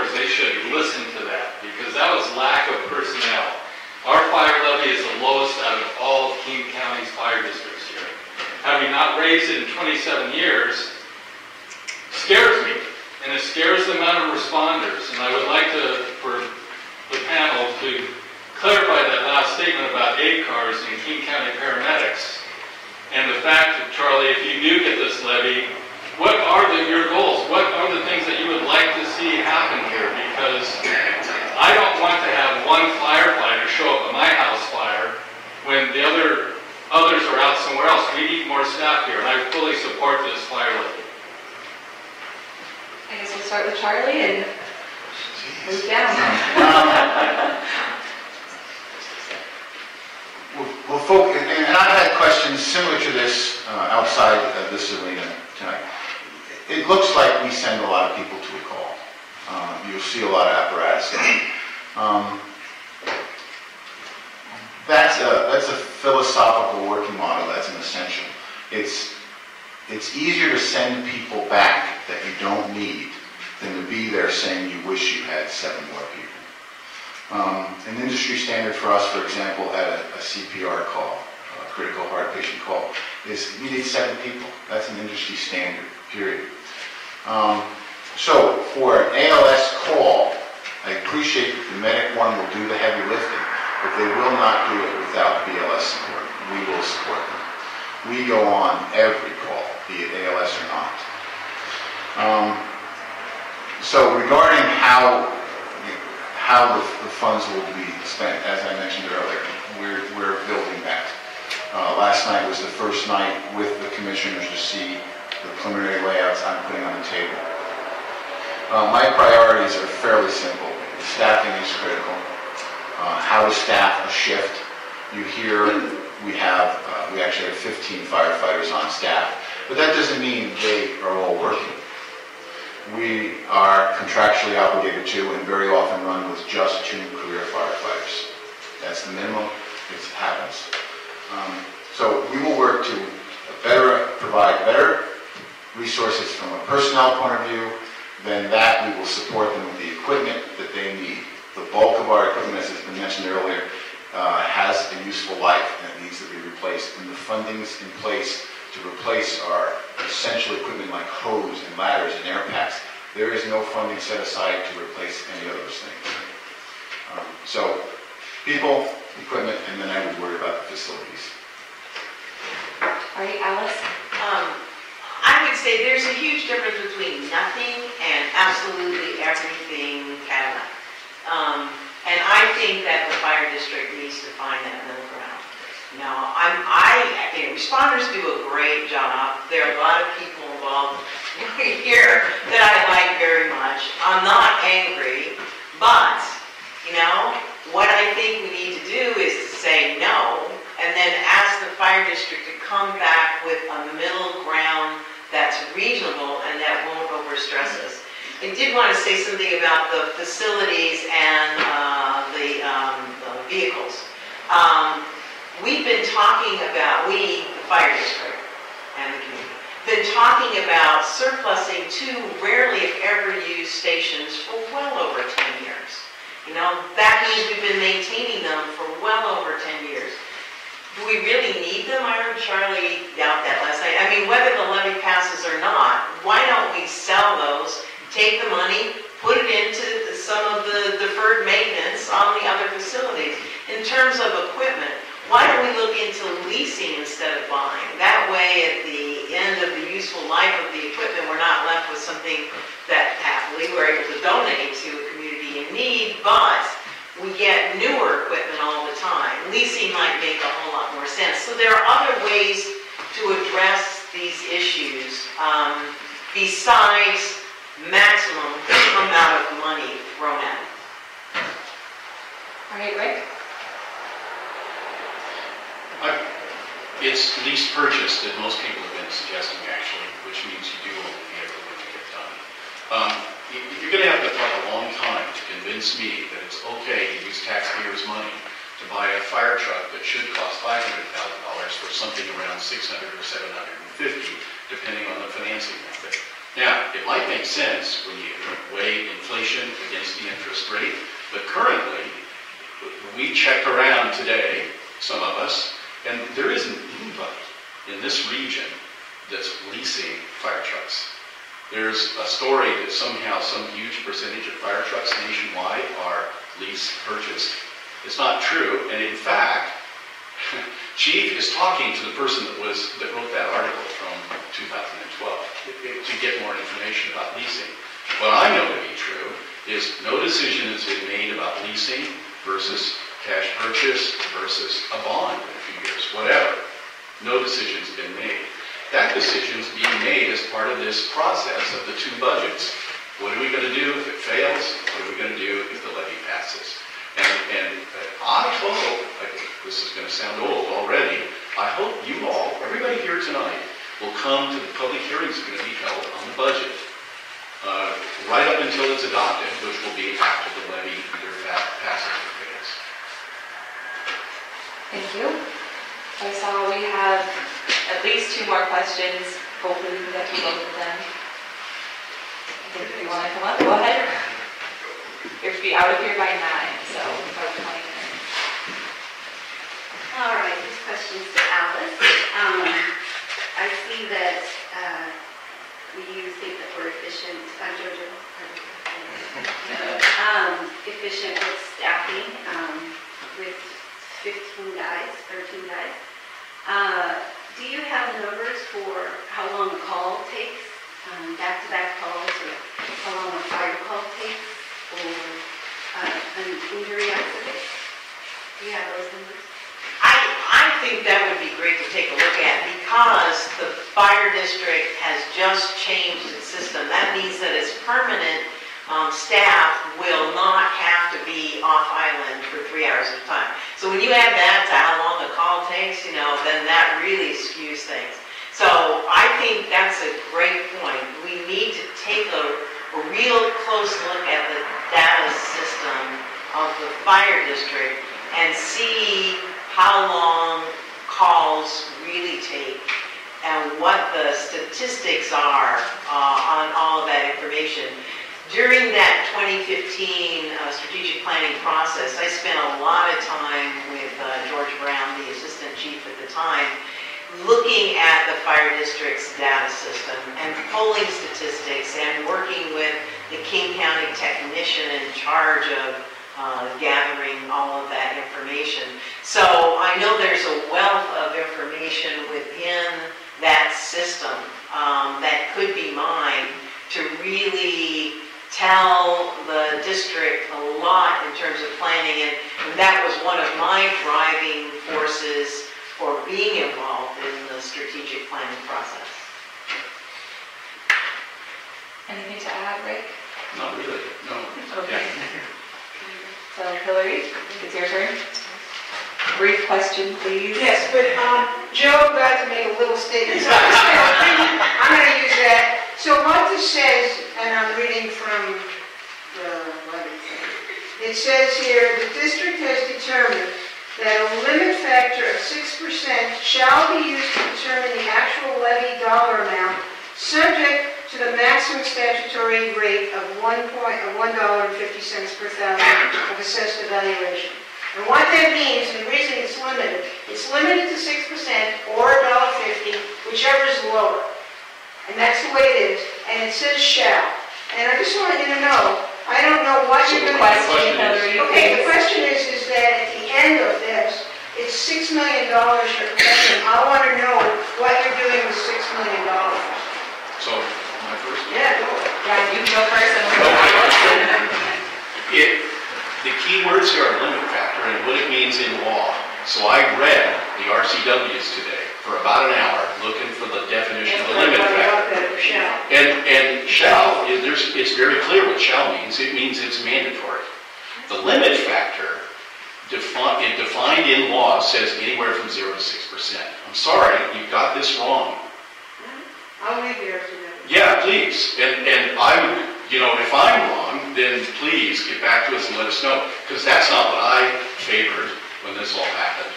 It's a revenue maintenance clause so that as we move through this rebuilding process, we can keep the revenue up to that $1.50. And it's not whichever is less or anything. Okay, but sorry, Hillary, I'm sorry.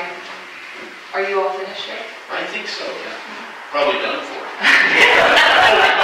Just one thing, I apologize for referring to you as being angry. Of course, I know you're not angry. We have these very collegial discussions, and I really appreciate them. Let's say impassioned. We all okay. Definition. Alice. Okay, so since I have many statutes, I'm going to punt like a good politician. What this is going to cost you out of your pocket next year, 2018. So we're talking about fire district increase. What we forgot about is the school increase. And so the school, we voted a athletic school bond last year to start kicking in 2018. And as we all know, the state legislature has assessed us with increased property taxes. So between that and what you would pay for additional fire levy taxes, here's what you're going to be paying extra out of your pocket in 2018. $1,026. Oh, I'm sorry, I got $500,000. Oh, yes, that's all. We've got to have some base to calculate. And so, you know, you're already fixed for 600 of that. So the question is, do you want to go, and this is, I should, actually I misspoke. That 1,026 is the increase that you're going to pay, not the total amount. It is the increase. So 600 of that is already an increase dedicated to education, so you're going to pay it. So the question is, do you want to pay an extra $400 in 2018 and even more later? Yes. For fire district? Okay, I think we have time for one more brief question, if anyone has one. Otherwise, we'd like to close this meeting. Sure. If the levy fails, will you go for another election for a lower rate?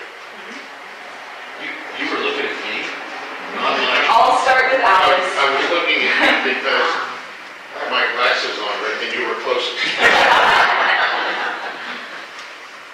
Start with me? Do you have an answer? Yes, I definitely have an answer. Gosh, I hope so.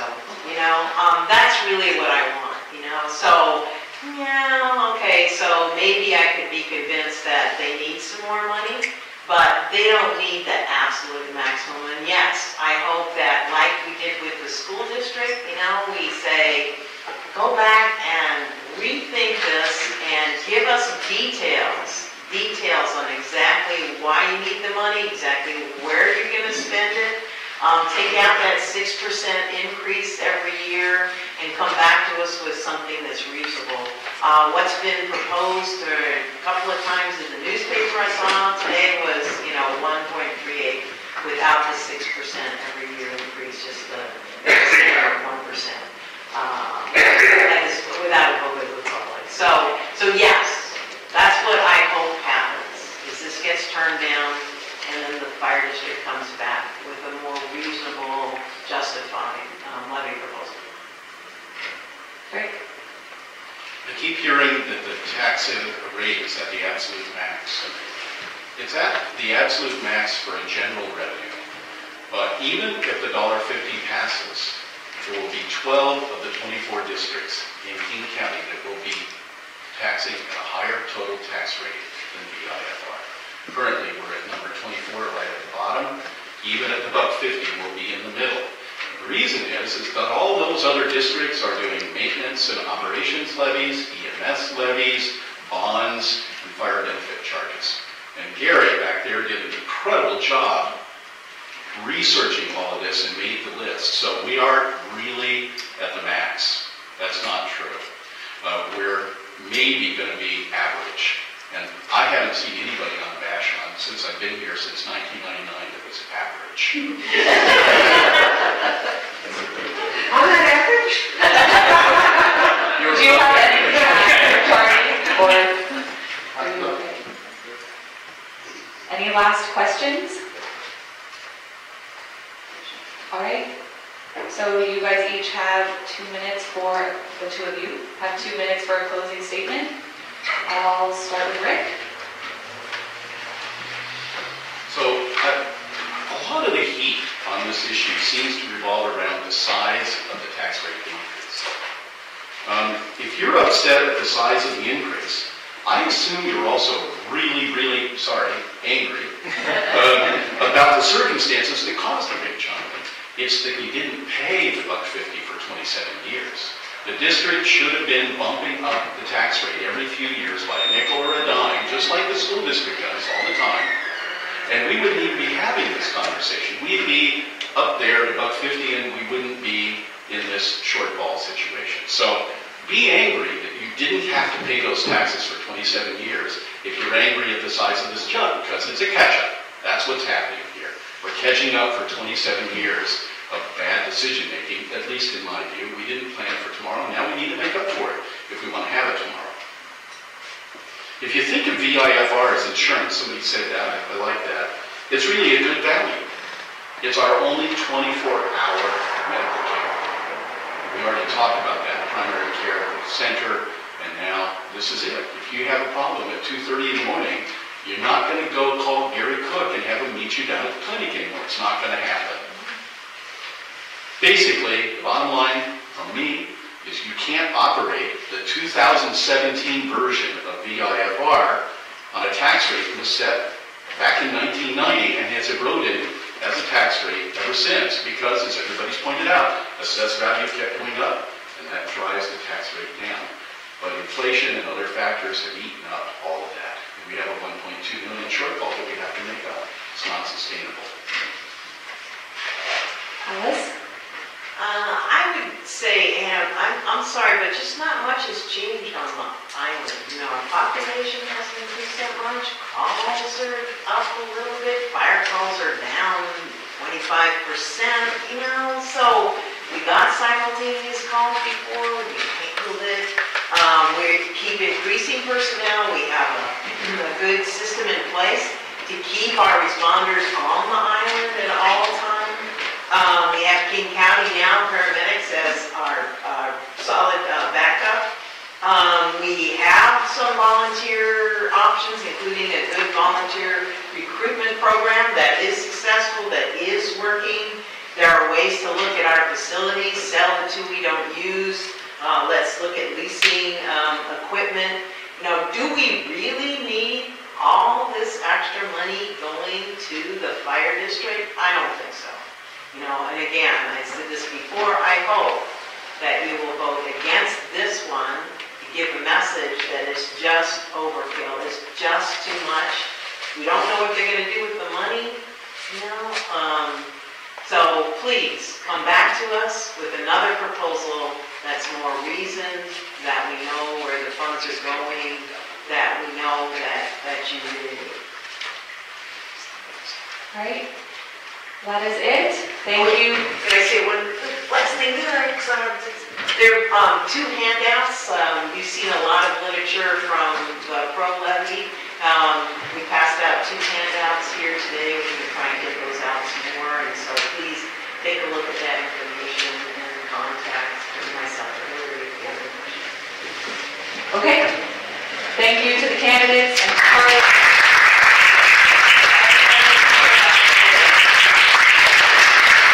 also, thank you to Voice of Vashon for